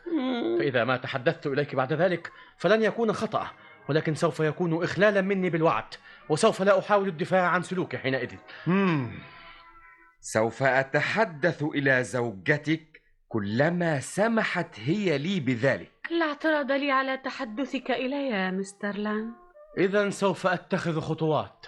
أي خطوات؟ خطوات يا سادة، إجراءات، الخطوات التي تبدو ملائمة. مسز جونو، هل يمكن لزوجك أن يثير ضجة؟ لا ولا زوجي. يا مسز جونو، نيل جد آسف أن دفعت بك إلى كل هذا، فلا أدري كيف نطمع في أن يكون لنا من المشاعر ما يبدو جميلا مقدسا حاملا في طياته روح المخاطرة المثيرة السارة، ثم ينتهي بنا الأمر إلى مشاحنات مبتذلة ومواقف مشينة. إني أرفض الاعتراف بأن سلوكي كان مبتذلا أو مشينا. إني وعدت. اسمع أيها الزميل العجوز، أنا لا أتفوه بكلمة واحدة ضد أمك، وإني لآسف أنها ميتة، ولكن الواقع كما تعلم أن أغلب النساء أمهات، وأنهن جميعا سوف يموتن إن آجلا أو عاجلا. ومع ذلك فإن هذا لا يجعلهن حجة قوية في شؤون الأخلاق. هل يجعلهن؟ كنت على وشك أن أقول هذا بنفسي، فدعني أضف أنك إذا كنت تفعل الأشياء لمجرد أنك تظن أن أحمقا آخرا يتوقع منك أن تفعلها، وأنه يتوقع منك أن تفعلها لأنك تتوقع منه أن يتوقع منك أن تفعلها، فإن الأمر ينتهي إلى أن كل شخص يفعل ما لا يريد أحد أن يفعله، وهذا في رأيي وضع سخيف للأمور. لن إني أهيم بزوجتك حبا، وهذا كل ما في الأمر. جون، وأنا أهيم بزوجتك، فما العمل إذن؟ إنه لأمر واضح، يجب أن لا تراك ثانية. ولم لا؟ لم لا يا حبيبتي؟ إني لا أعجب لك. وهل أتحدث فقط إلى من يكرهونني من الرجال؟ نعم، إذا أردنا التعبير الدقيق إن ذلك واجب المرأة المتزوجة. حينئذ فلن أفعله.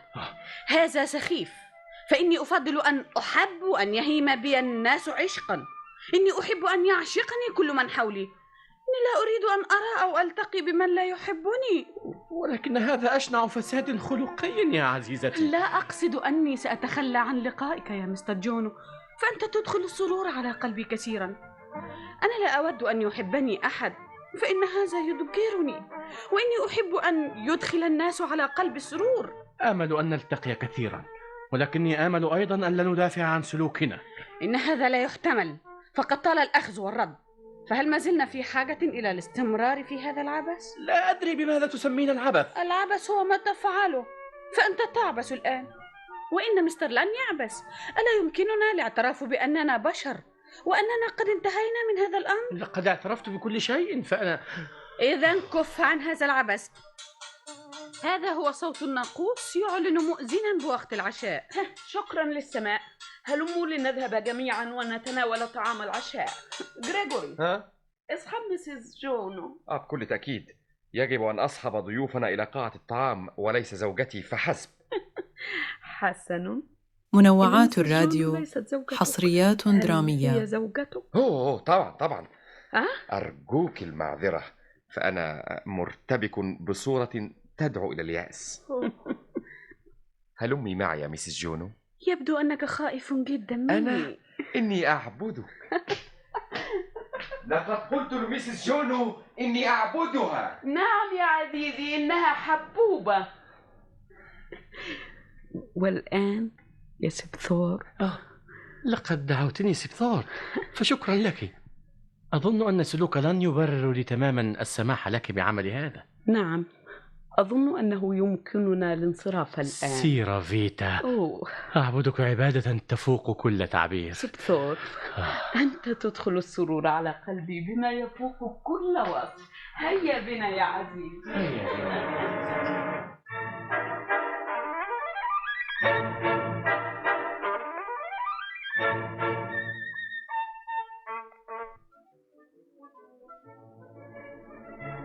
قدمنا لكم من البرنامج الثاني الخطيئة الأولى.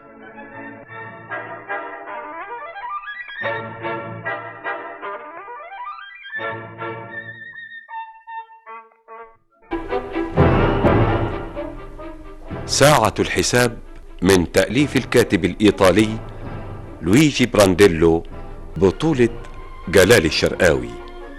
حجرة في بيت فابري. باب رئيسي في العمق، باب جانبي إلى اليسار، نافذتان على الجانب الأيمن. تقف جوليا بالقرب من النافذة الأكثر بعدا في العمق، متطلعة إلى الخارج. تنسحب من أمام النافذة، تضع على منضدة صغيرة شغل الإبرة من يدها، تغلق الباب الأيسر في سرعة وحذر. تنتظر بالقرب من الباب الرئيسي. يدخل أنطونيو سيرا، تحيط عنقه بذراعيها في رفق. أنطونيو، هكذا عدت بسرعة؟ لا أرجوك. لماذا؟ ألست وحدك؟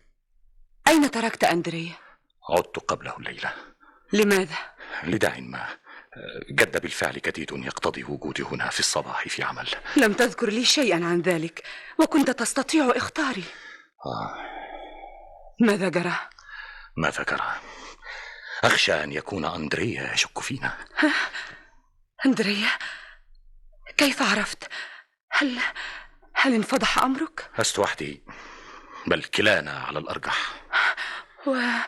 وهل حدث هنا؟ نعم، أثناء نزوله. كان أندريا ينزل أمامي، أتذكرين؟ ومعه حقيبة السفر، وكنت تضيئين نور الباب. أجل، أليس كذلك؟ أجل. وأثناء مروري أنا يا إلهي يا إلهي، كم يركبنا الحمق أحيانا. هل رآنا؟ يبدو لي أنه استدار أثناء نزوله. يا إلهي يا إلهي، وهل عدت لتقول لي ذلك بهذه الكيفية؟ وأنت ألم تلاحظي أي شيء؟ أنا لم ألاحظ أي شيء، لكن أين أندريا؟ أين هو؟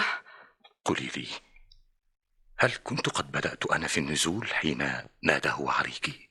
يا ربي، لمحنا إذن عندما استدار وهو في الدور الأسفل، أليس كذلك؟ كلا، قبل ذلك. ولكن إن كان رآنا لمح الأقل بطرفة عين. وتركك تحضر قبله؟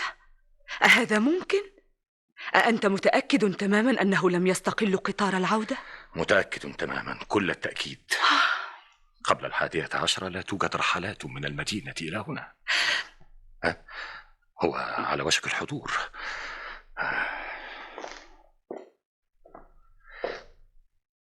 مع كل في حالة الشك هذه ونحن معلقون هكذا على حافة الهاوية. أفاهمة أنت؟ اسكت أرجوك. اهدأ. قل لي كل شيء بالتفصيل. ماذا فعل؟ أريد أن أعرف كل شيء بالتفصيل. ماذا تريدين أن أقول؟ في هذه الحالة تبدو أبعد الكلمات كأنها تلميحات، كل نظرة، كل إشارة، كل نبرة صوت وكأنها... اهدأ أرجوك. أهدأ. ومن أين لي بالهدوء؟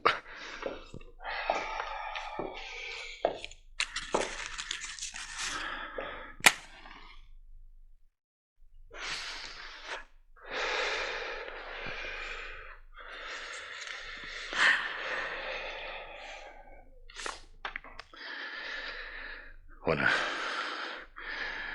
أتذكرين؟ هنا قبل الرحيل كنا نتناقش أنا وهو حول القضية الملعونة التي نتولاها في المدينة، وكان ناسي في الموضوع. ثم ماذا؟ بمجرد خروجه إلى الشارع لم ينطق بكلمة، صار خافض الرأس. فطلعت أنا إليه، كان مضطربا عاقد الحاجبين. كان بذهني أنه أدرك. ارتعدت، ولكنه التفت إلي فجأة وببساطة وبلهجة طبيعية قال: مؤلم، أليس كذلك؟ السفر مساء وترك قال ذلك؟ نعم، ويعتقد أن الأمر مؤلم أيضا لمن يبقون وحدهم بالمنزل. بعد ذلك قال جملة جعلتني أتصبب عرقا باردا. قال: الوداع على ضوء شمعة حتى حافة السلم. هذه الجملة كيف قالها؟ بنبرة الصوت نفسها بشكل طبيعي.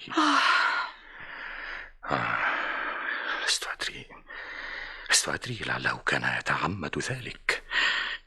كلمني عن الأطفال الذين تركهم في الفراش نياما، ولكن ليس بتلك المحبة البسيطة الخالصة التي كان يؤكدها. وكلمني عنك. كلمك عني؟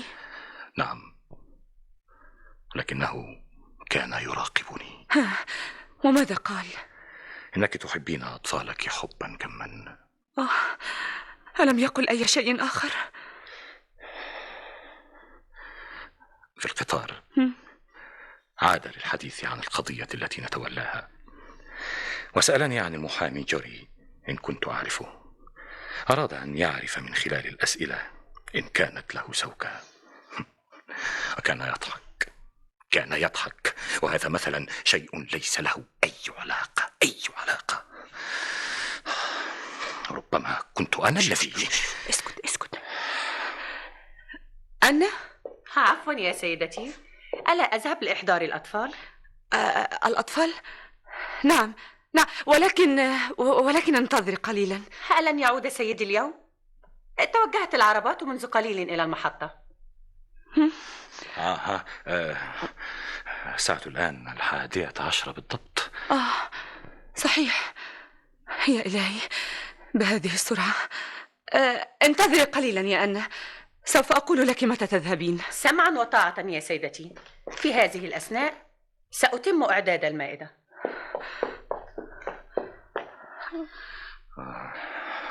سيصل بعد قليل. ولا تنبئني بأي شيء. لم تتمكن من اليقين بأي شيء. نعم، إنه يجيد التظاهر إن كان في نفسه شك حقيقي. هو على هذه الدرجة من العنف؟ ومع ذلك أتكون ريبتي هي التي أفقدتني الصواب إلى هذا الحد؟ هل هذا ممكن؟ بدا لي أكثر من مرة أني أقرأ من خلال كلماته شيئا، وبعد لحظة أقول لنفسي مطمئنا إياها: لا، إنه الخوف. درسته، راقبته طول الوقت، طريقة نظرته إلي، طريقة كلامه معي. تعرفين أنه ليس من المعتاد أن يتكلم كثيرا، لكن في هذه الأيام الثلاثة لو كنت سمعتيه. غالبا ما كان ينغلق فترات طويلة في صمت قلق، ثم يخرج من صمته ليعود في كل مرة للحديث عن أعماله. فأسأل نفسي: هل كان فكره مشغولا بهذه المسائل أم ترى هو مشغول بمسائل أخرى تماما؟ لعله يتكلم الآن ليبدد شكوكي. وفي إحدى المرات بدا لي إلى حد أنه لا يريد وضع يده في يدي لمصافحتي.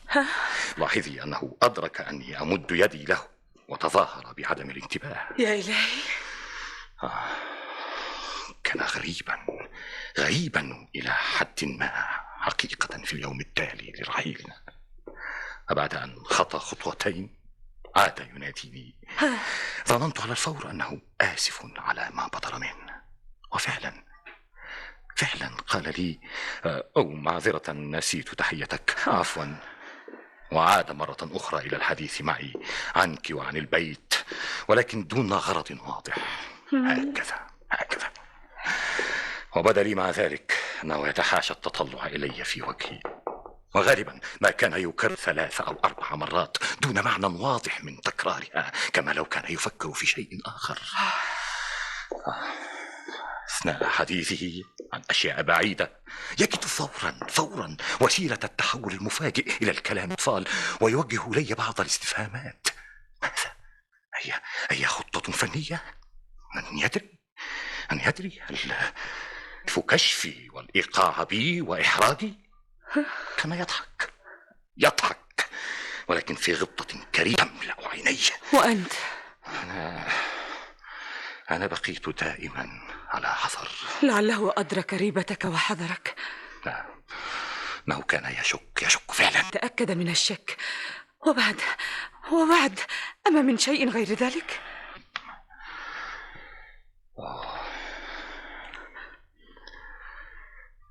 الليلة الأولى في الفندق أصر على حجز غرفة واحدة بسريرين، وكنا راقدين من مدة.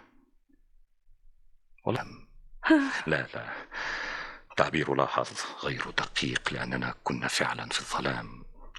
على أحرى القول أنه توقع أني لا أنام. ولمعلوماتك، تصوري أنني لم أكن أتحرك في سريري ليلا وأنا معه في الحجرة نفسها. ومن أثر الشك في أنه يعلم، تصوري أني جعلت عيني مفتوحتين في الظلام في انتظار من يعرف، في انتظار الدفاع عن نفسي. وفجأة من خلال الصمت سمعت خروج هذه الكلمات بالنص: أنت لا تنام. وأنت؟ أنا ولا كلمة، لم أرد. تظاهرت بالنوم، وبعد قليل أعاد قوله: أنت لا تنام. حينئذ ناديته وسألته: أكنت تتكلم؟ فقال: نعم، أردت معرفة إن كنت تنام. لكنه لم يكن يستعلم عندما قال: أنت لا تنام. لا، لم يكن يستعلم. نطق الجملة بنبرة تأكيد أنني لا أنام وأنني لا أستطيع النوم. فاهمة؟ وعلى الأقل بدا لي أنا ذلك. أما من شيء آخر؟ لا شيء آخر سوى أني لم أغمض عيني منذ ليلتين. وفيما عدا ذلك أكان معك كما هو دائما؟ نعم، كما هو. لا، كل هذه أوهام. هو لئن كان رآنا. لا شك خلفه أثناء نزوله، لا شك. ولكنه لا يمكن أن يكون قد لاحظ أي شيء. هل ممكن؟ في حالة الشك. ولا في حالة الشك أيضا. أنت لا تعرف أيستطيع السيطرة على نفسه بهذه الطريقة ولا تبدر منه أي بادرة؟ ماذا تعرف أنت عنه؟ لا شيء. سأفترض مع ذلك أنه رآنا حين مررت أنت وانحنيت نحوي. فلو كان تولد عنده أدنى شك في أنك قبلتني لكان عاد إلى الصعود فورا. أجل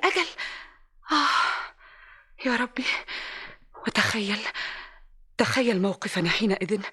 لا اسمع. لا تعقل. غير ممكن. أنطونيو، سيطر عليك الخوف يا أنطونيو. ليس إلا لا يمكن أن يكون قد أساء الظن. ليس عنده ما يدعوه للشك فينا، خاصة وأنت تعاملني دائما بألفة عائلية في حضوره. نعم، ولكن الشك يمكن أن يولد بين لحظة وأخرى. وعلى ذلك هل تفهمين؟ فإن آلاف العوامل الأخرى بمجرد ملاحظتها دون أن يكون قد حسب حسابها تتلون بلون غير متوقع. كل إشارة عابرة تصبح قرينة، ثم يصبح الشك يقينا. وهذا ما أخشاه. يجب أن نكون حذرين. تقولين ذلك الآن طالما حذرتك. هل تؤنبني الآن؟ لا، أنا لا أقصد تأنيبك إطلاقا، ولكن ألم أقل لك 1000 مرة احذري وأنت. نعم. لست أدري أي مزاج هذا في أن ينكشف أمرنا بهذه الطريقة. لا بشيء إلا لطيش تافه مثل ما حدث من 3 ليال مضت. فكنت أنت دائما أنا. نعم، دائما أنا. إن لم يكن من أجلك أنت. نعم، إنه الخوف. هل يتبقى لنا أي فضل من بهجة نمارسها أنا أو أنت بعد الآن، وأنت بصفة خاصة؟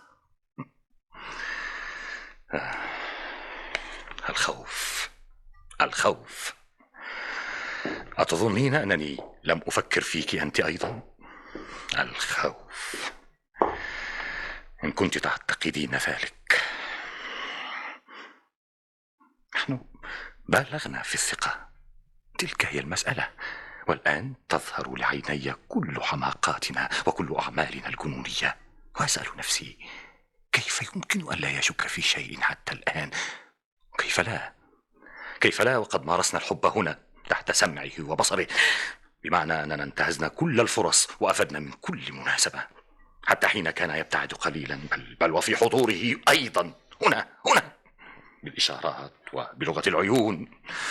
مجانين حقا.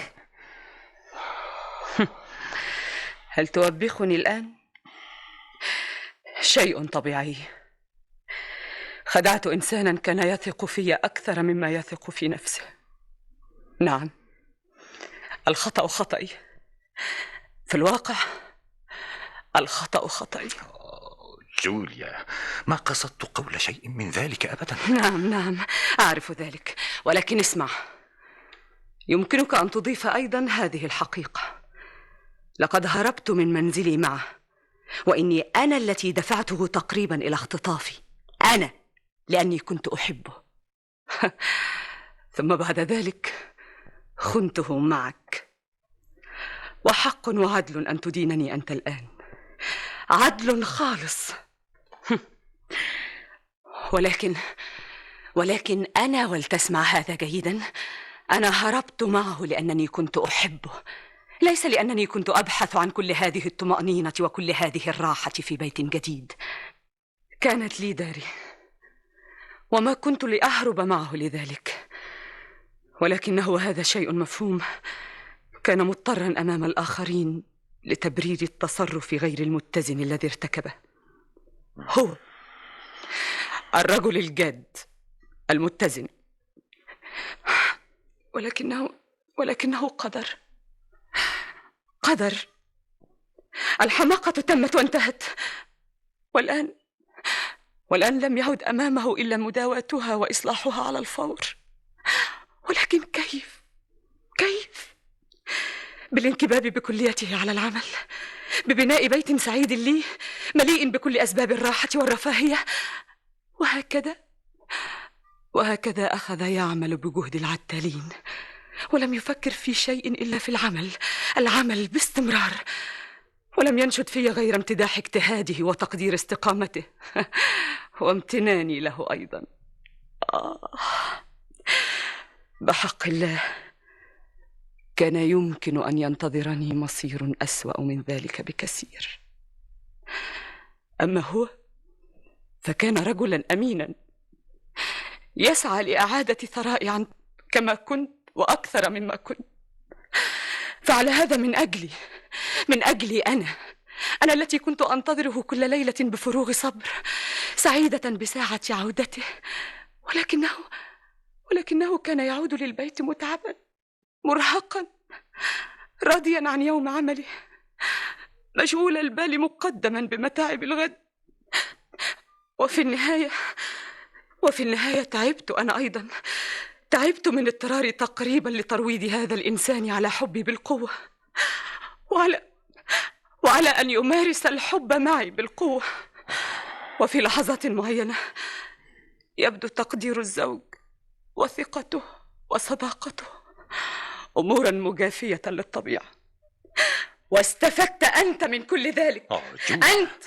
أنت يا من تؤنبني الآن على الحب وعلى الخيانة، والآن بعد أن أحدق الخطر تولاك الرعب. أجل، تولاك الرعب، إني أراه مرتسما عليك. أنت خائف جوليا، ولكن ماذا تخسر أنت؟ لا شيء، في حين إني أنا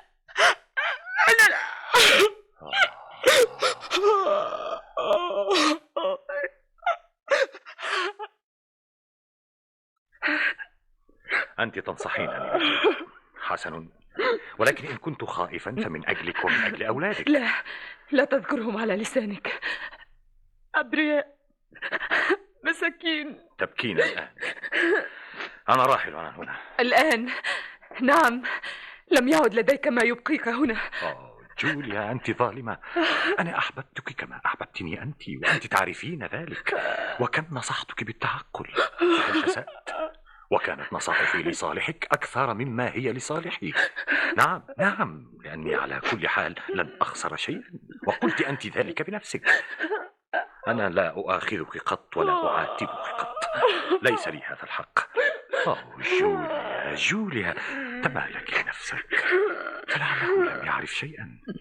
أنت تعتقدين أنه لا يعرف شيئا، وسيكون الأمر كذلك. ويبدو لي الآن أنه من العسير أنه يستطيع السيطرة على نفسه إلى هذا الحد. لعله لم ينتبه لأي شيء، وهو كذلك. هيا لم ينقطع شيء وسنظل. لا، مستحيل. كيف ترغب في استمرار الوصال بعد الآن؟ لا، الأفضل قطع كل علاقة بيننا، إنهاء كل. كما تريدين.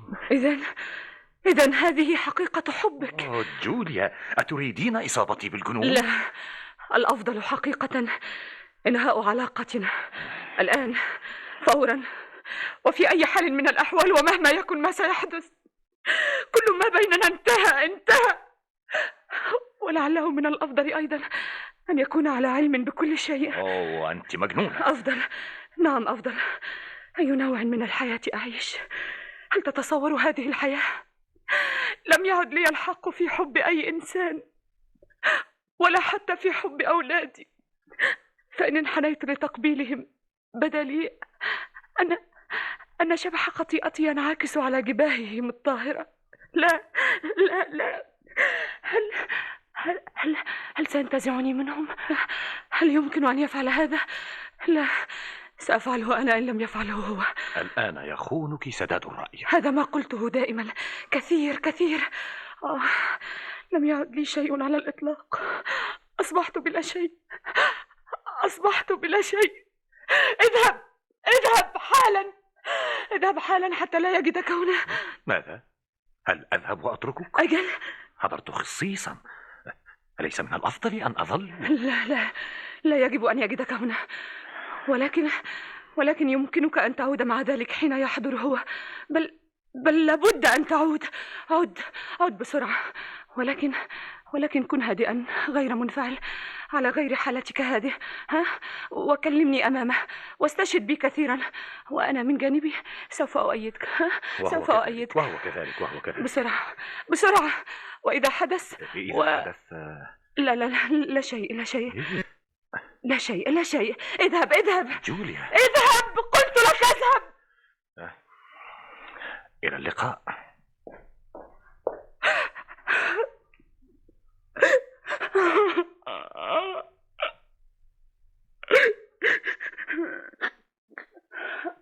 يا ربي.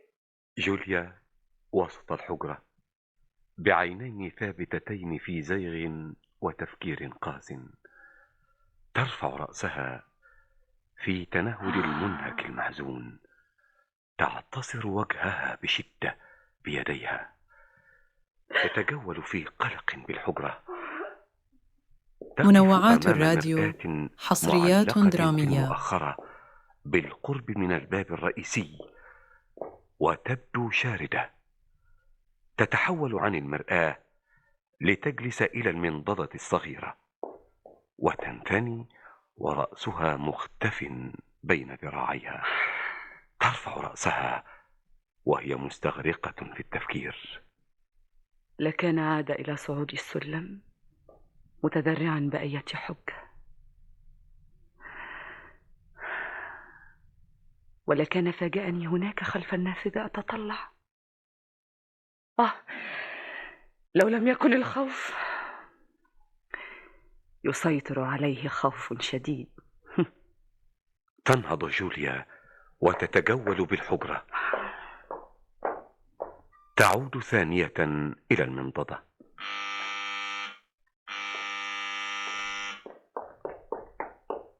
هل ضربت الجرس سيادتك؟ نعم، يجب أن يجهز كل شيء. أرجوك يا أنا. كل شيء جاهز يا سيدتي. المائدة مجهزة، حجرة رب البيت مرتبة، كل شيء. اسمعي، اذهبي للأطفال حالا. أنا. هل من أوامر أخرى؟ دعي الأطفال قليلا واذهبي إليهم بعد عودة رب البيت. هذا أفضل، فهو على وشك الحضور. بل لو شئت يا سيدتي تأذنين لي بالنزول إلى الشارع لانتظار عودة العربات من المحطة لأصعد بالحقيبة. لا لا، انتظري أنت. الأطفال غاية في السعادة اليوم لعودة أبيهم. وعد بإحضار هدايا لهم، وعد كارليتشو بحصان بهذا الارتفاع، ولكن نينتو يريده لنفسه. كانا يتعاركان صباح اليوم في طريقهما إلى جدتهما. كان كارليتشو يقول: بابا يحبني أكثر منك، فأجاب نينتو: ليكن، ولكن ماما تحبني أنا أكثر منك. يا حبيبي. وهو ينطق الكلمات بالكاد. اذهبي لإحضارهما. مهلا. صوت العربات، حضرت العربات. هل أنزل لباب البيت؟ نعم، اذهبي. جوليا تتجول في الحجرة، تقف، تصيخ السمع، تقترب من المنضدة الصغيرة، تلتقط شغل الإبرة بطريقة آلية. سأعرف حالا. تصيخ السمع من جديد، تعود لشغل الإبرة في حمى، ولكن بلا إدراك تقريبا.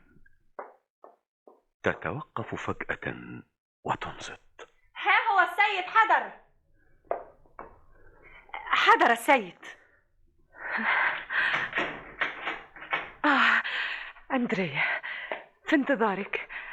أنا اذهبي لإحضار الأطفال. ولكن السيد قال عند أمي. دعيهما هناك. أريد إفراغ الحقيبة أولا فيجدان الهدايا جاهزة. كما تريد. هيا اخرجي يا أنا.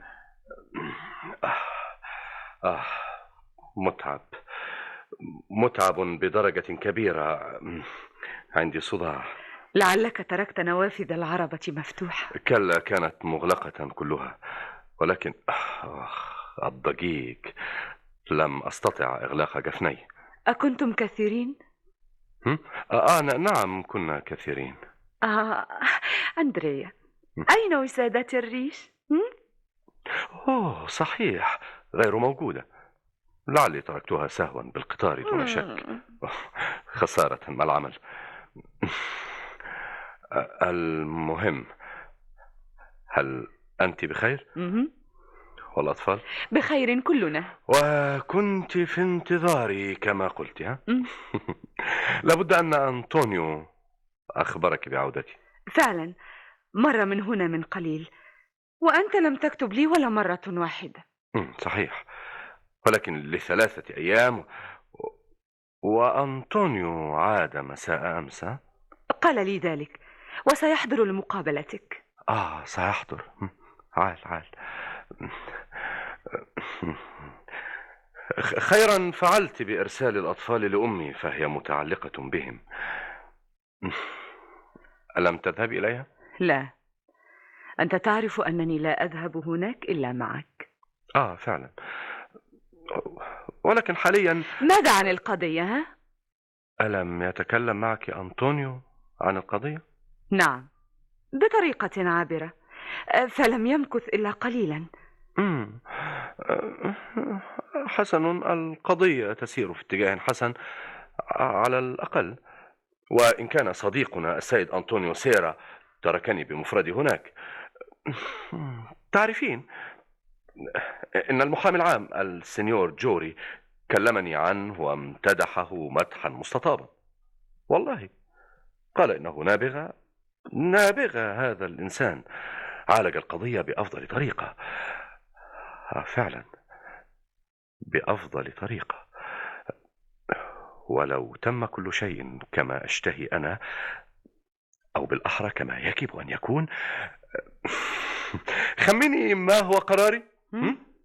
خمني فورا لأصفين كل شيء هنا، صدقيني دون أدنى تردد، فورا والوداع. لا وجع دماغ بعد الآن ولا مزيد من الأشغال. نحزم متاعنا ونرحل إلى المدينة. ما رأيك؟ نرحل لنقيم في المدينة. ما رأيك؟ في المدينة؟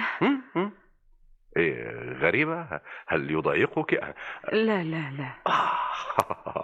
في المدينة. جوليا، المدينة. تعلمين، أريد أنا أيضا أن أحيا نوعا حياة الأثرياء في الوقت الحاضر، أمتع نفسي. كيف اتخذت هذا القرار؟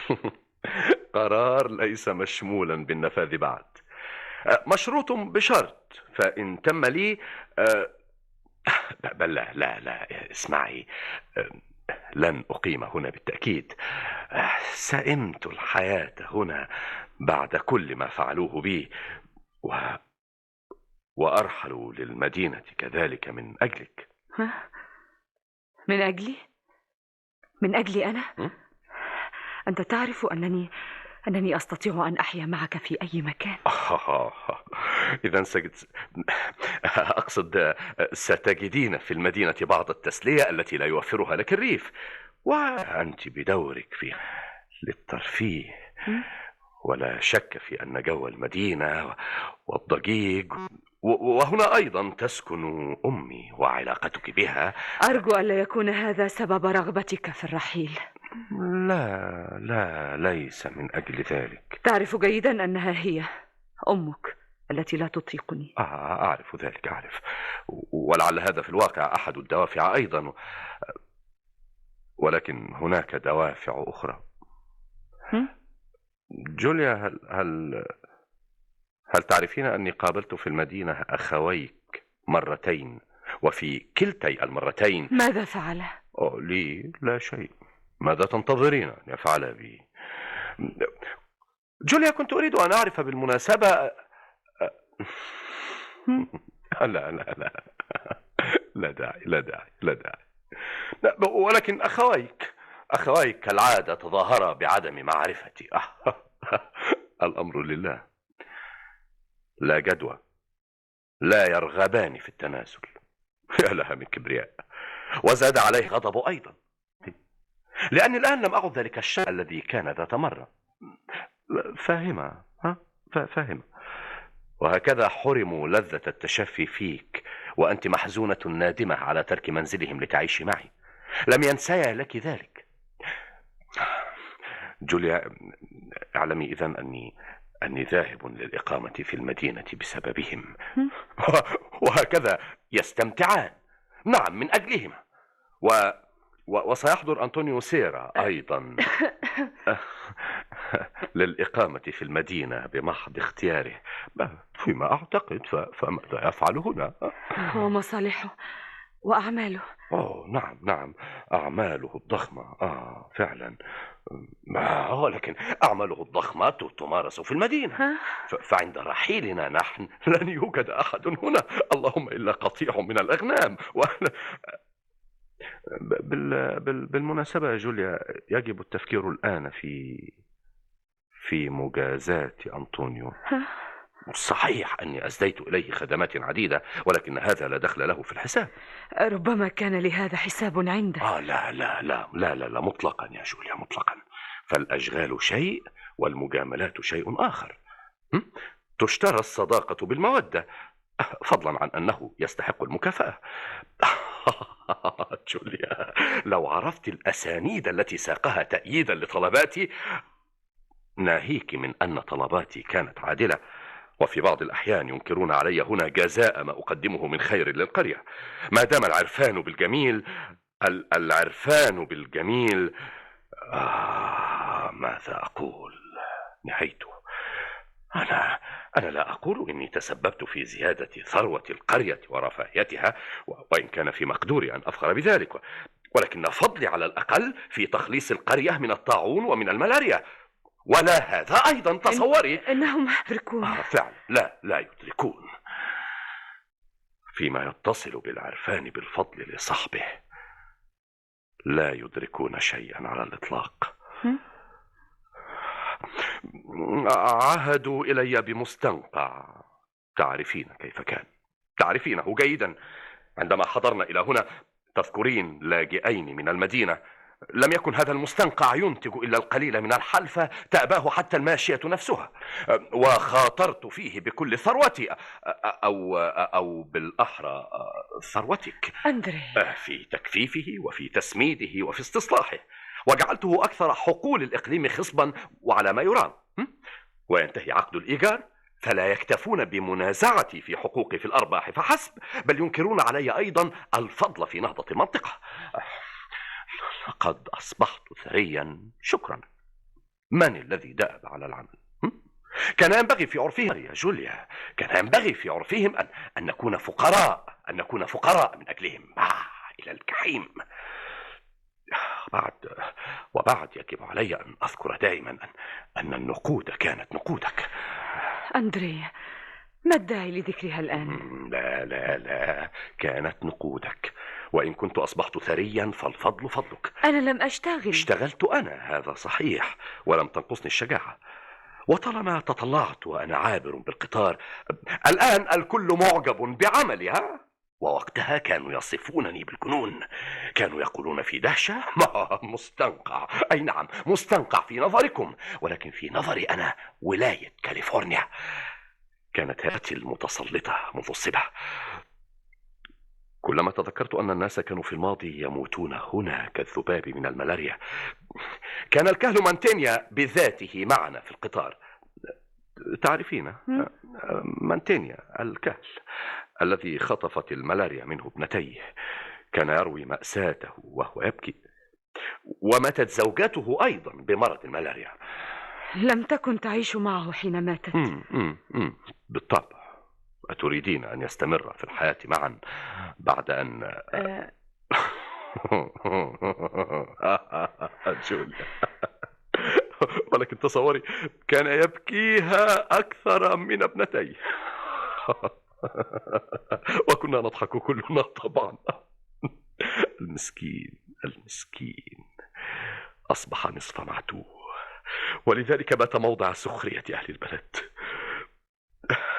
أتعرفين أنهم يضربونه؟ صحيح والله. ليس الآن، ها؟ عشيق زوجته ضربه. عشيق زوجته ضربه. كارثة. في القطار بالترتيب وبالتفصيل بمنتهى الهدوء. ولك أن تتصوري مدى ضحكاتنا حين قال: ضعوا أنفسكم في موضعي. في موضعها. ثم التفت إلى السيد سبورتيني، كان حاضرا وأيضا يجلس بجواري، موظف الضرائب، تذكري.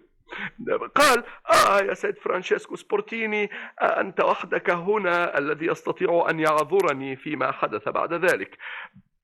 ولحسن الحظ كان معنا شاب من أولئك، من فاهمها، آخر صيحة من أصحاب الدنيا. جوليا، أنت لا تستمعين إلي. نعم، كنت أريد أن أطلب منك الذهاب لحجرة الطعام. هل كل شيء جاهز؟ سنذهب حالا، ولكن أنصتي لبقية القصة. تدخل هذا الشاب في الحديث وقال: حال التلبس يا ستار يا رب، شيء عفى عليه الزمن. وماذا تجني من وراء ذلك؟ هذا السيد عرض نفسه للضرب.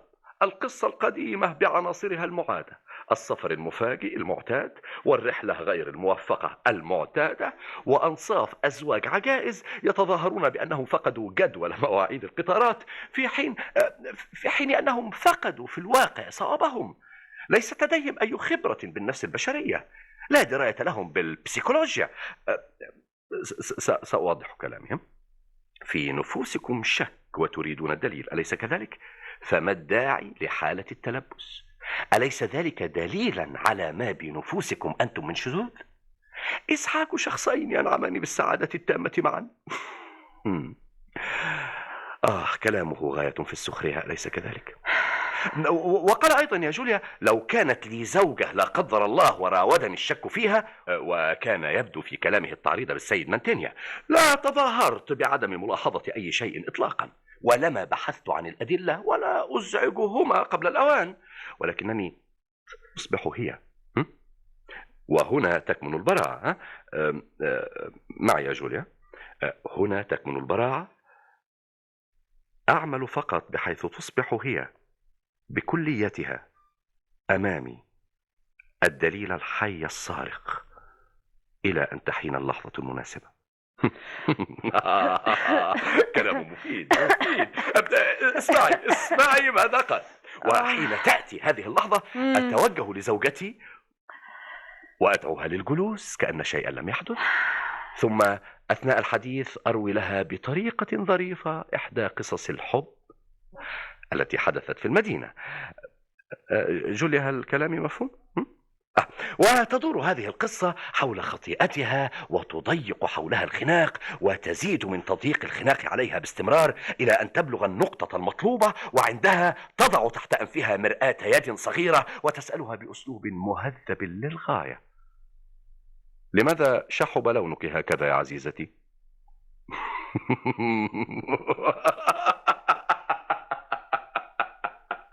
كلام آية في الضر. ترين جيدا أني أعرف كل شيء. كلام فارغ. هل ضايقتك؟ قولي الحقيقة، ألا يهمك؟ ما الذي يهمني؟ زوجة السيد مانتينيا؟ أنطونيو سيرا. نعم، أنطونيو سيرا. ماذا؟ سأقول له: اسمع يا عزيزي، معك لا أعرف حقيقة كيف أسوي حسابي بدون مجاملات وبدون تكليف. نحن أصدقاء قل لي إذن علي لك وسأنقذك المبلغ. ما رأيك؟ افعل ما تشاء. ولكن جوليا، هل تعرفين، أخشى إن قلت له ذلك أن يرفض. يرفض. الضمير يا عزيزتي ذو حساسيات غريبة، فبعد أن سطى على شرفي سيرفض نقودي. ماذا تقول؟ أليست هذه هي الحقيقة؟ أنت مجنون. أليس صحيحا؟ تنكرين؟ أنت مجنون. أنا المجنون؟ أليس صحيحا؟ تظن أنك تخيفني؟ كيف تجرؤ على هذا القول؟ من أعطاك هذا الحق؟ حق إهانتي بهذه الطريقة؟ أنا أهينك؟ جوليا، أنت ترتعدين. غير صحيح. ما الأدلة؟ تطالبين بالأدلة وتجادلين في حقوقي. أتظنينني أبله أو مجنون؟ وأنت بريئة وضحية. وما رأيك؟ ما رأيت بنفسي أنا بشخصي. أتفهمين ذلك؟ أنا بعيوني هذه شهدت. غير صحيح، غير صحيح. أنت مجنون. كذا أبله لهذا الحد. أقول لك إني رأيت بعيوني هذه، وعندك بعد ذلك الجرأة على الإنكار. وقع. ارتعدت فرائسك عند سماع كلماتي. مثله تماما، وهو معي هناك. عذبته طيلة الأيام الثلاثة حتى هرب في النهاية، فلم يستطع احتمال المزيد، وأسرع بالحضور إلى هنا ليروي لك، أليس كذلك؟ حضر ليحكي لك الحكاية، أليس كذلك؟ وتركته أنا يحضر قبلي، فلماذا لم ترحلي معه؟ لماذا؟ أنكري كل هذا أيضا إن استطعت. أندريا، أترين أنك لا تنكرين بعد؟ ارحمني. أرحمك. اقتلني. افعل بي ما تشاء. تستحقين القتل يا عديمة الشرف. تستحقين الموت. نعم فعلا، ولا أعرف ما يمنعني، ولكن لا، اعلمي أني لا أريد تلويث يدي من أجل أولادي. لا أريد تلويث يدي. ألم تفكري فيهم؟ ألم تعملي حسابا حتى لهؤلاء يا شريرة؟ يا شريرة! ارحلي من هنا. ابتعدي. اخرجي من بيتي. اخرجي حالا. اخرجي. ولكن إلى أين؟ تسألينني أنا إلى أين؟ إلى عشيقك. سبق أن تنكرت أيضا لأخويك لتهربي معي أنا، فإن أغلق الباب في وجهك الآن فنعم ما يفعلان. اذهبي لعشيقك وسأعطيك كل شيء. اذهبي إليه بكل أموالك. أتظنين أني أريد الاحتفال؟ ستتلوث يداي بلا ريب. سوف أبدأ من جديد. نعم، سوف أبدأ من جديد من أجل أولادي. اخرجي. أندريا، أرجوك اسمعني. أهون علي أن تقتلني ولا تكلمني بهذه الطريقة. أندريا، أسألك الصفح من أجلهما، وأعدك بأني لن أكر في وجهك بعد الآن. ولكن دعني من أجلهما أندريا. لا. دعني في البيت من أجلهما أرجوك. سأصبح عبدة ملك يدي. لا. أتوسل إليك باسميهما. لا لا لا لا، لن تريهما بعد الآن أبدا. أندريا، افعل بما تشاء، لكن لا إنهما فلذة كبدي أنا أيضا. أرجوك. الآن تتذكرينهما الآن. كنت مجنونة. وأنا أيضا كنت مجنونة، وذنبي لا يغتفر. أعرف ذلك ولا ألوم إلا نفسي، لكنها كانت لحظة جنون. صدقني يا أندريا، لقد أحببتك. أتذكر؟ نعم أحببتك، وشعرت ببعدك عني، ولكن لا ألوم أحدا إلا نفسي. لا ألوم إلا نفسي فقط. إني هربت معك، ولكن ألا ترى أني فعلت ذلك لأني أحببته؟ ومن أجل ذلك تخونينني؟ لا. قولي إنني كنت أول من وكنت ستتصرفين بالطريقة عينها مع الجميع. أندريا، لا، ولا أقولها لأني أريد الاعتذار. ارحلي إذن. انتظر يا أندريا، لم أعد أدري ماذا أقول لك. أخطأت في حق أجل وفي حق أولادي. نعم يا أندريا، نعم هذا صحيح، ولكن إن كنت لا أملك عمل أي شيء اتركني على الأقل أكفر من أجل أولادي عن خطيئتي في حقهم. لن تنكر هذا علي ولن ترضى بانتزاعي منهم. لن ترضى بأنتزعك أنا؟ خلي عنك. أتريدين إحراجي بكلماتك؟ لن تريهما بعد الآن. لا يا أندريا، لا. أسألك الاستجابة لطلبي لآخر مرة. أتوسل إليك هكذا. أندريا، انظر إلي أرجوك. لا أرجوك. لا، قلت لك لا. كفى! لا أريد سماع صوتك بعد الآن، لا أريد رؤية وجهك بعد الآن. الأطفال أولادي أنا وحدي وسيبقون معي، أما أنت فارحلي، اخرجي. إن كان الأمر كذلك فالأفضل أن تقتلني. اقتلني يا أندريا، اقتلني. اقتلي نفسك.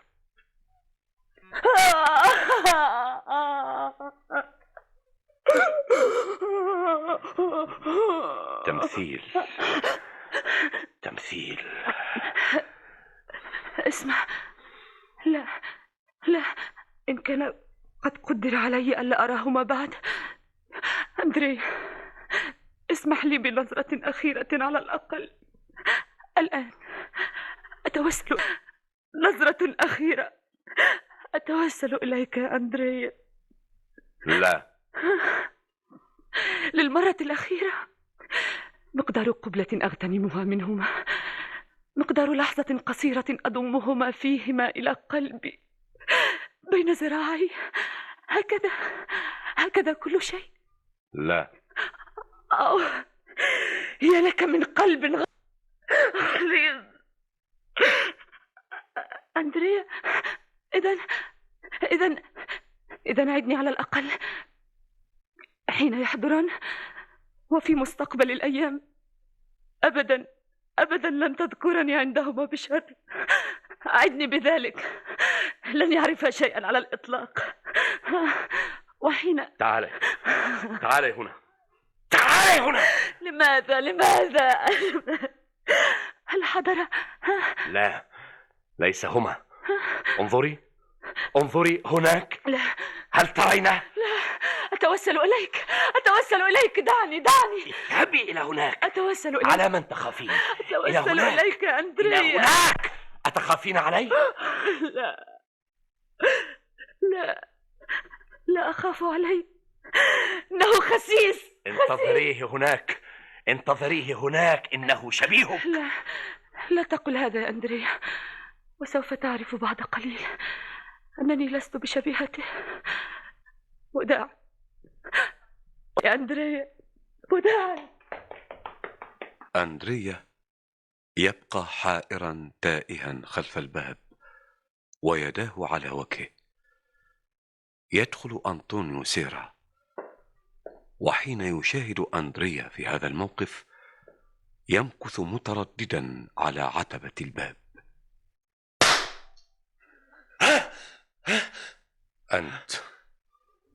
أنت أنطونيو سيرا، أنت الذي قتلتها.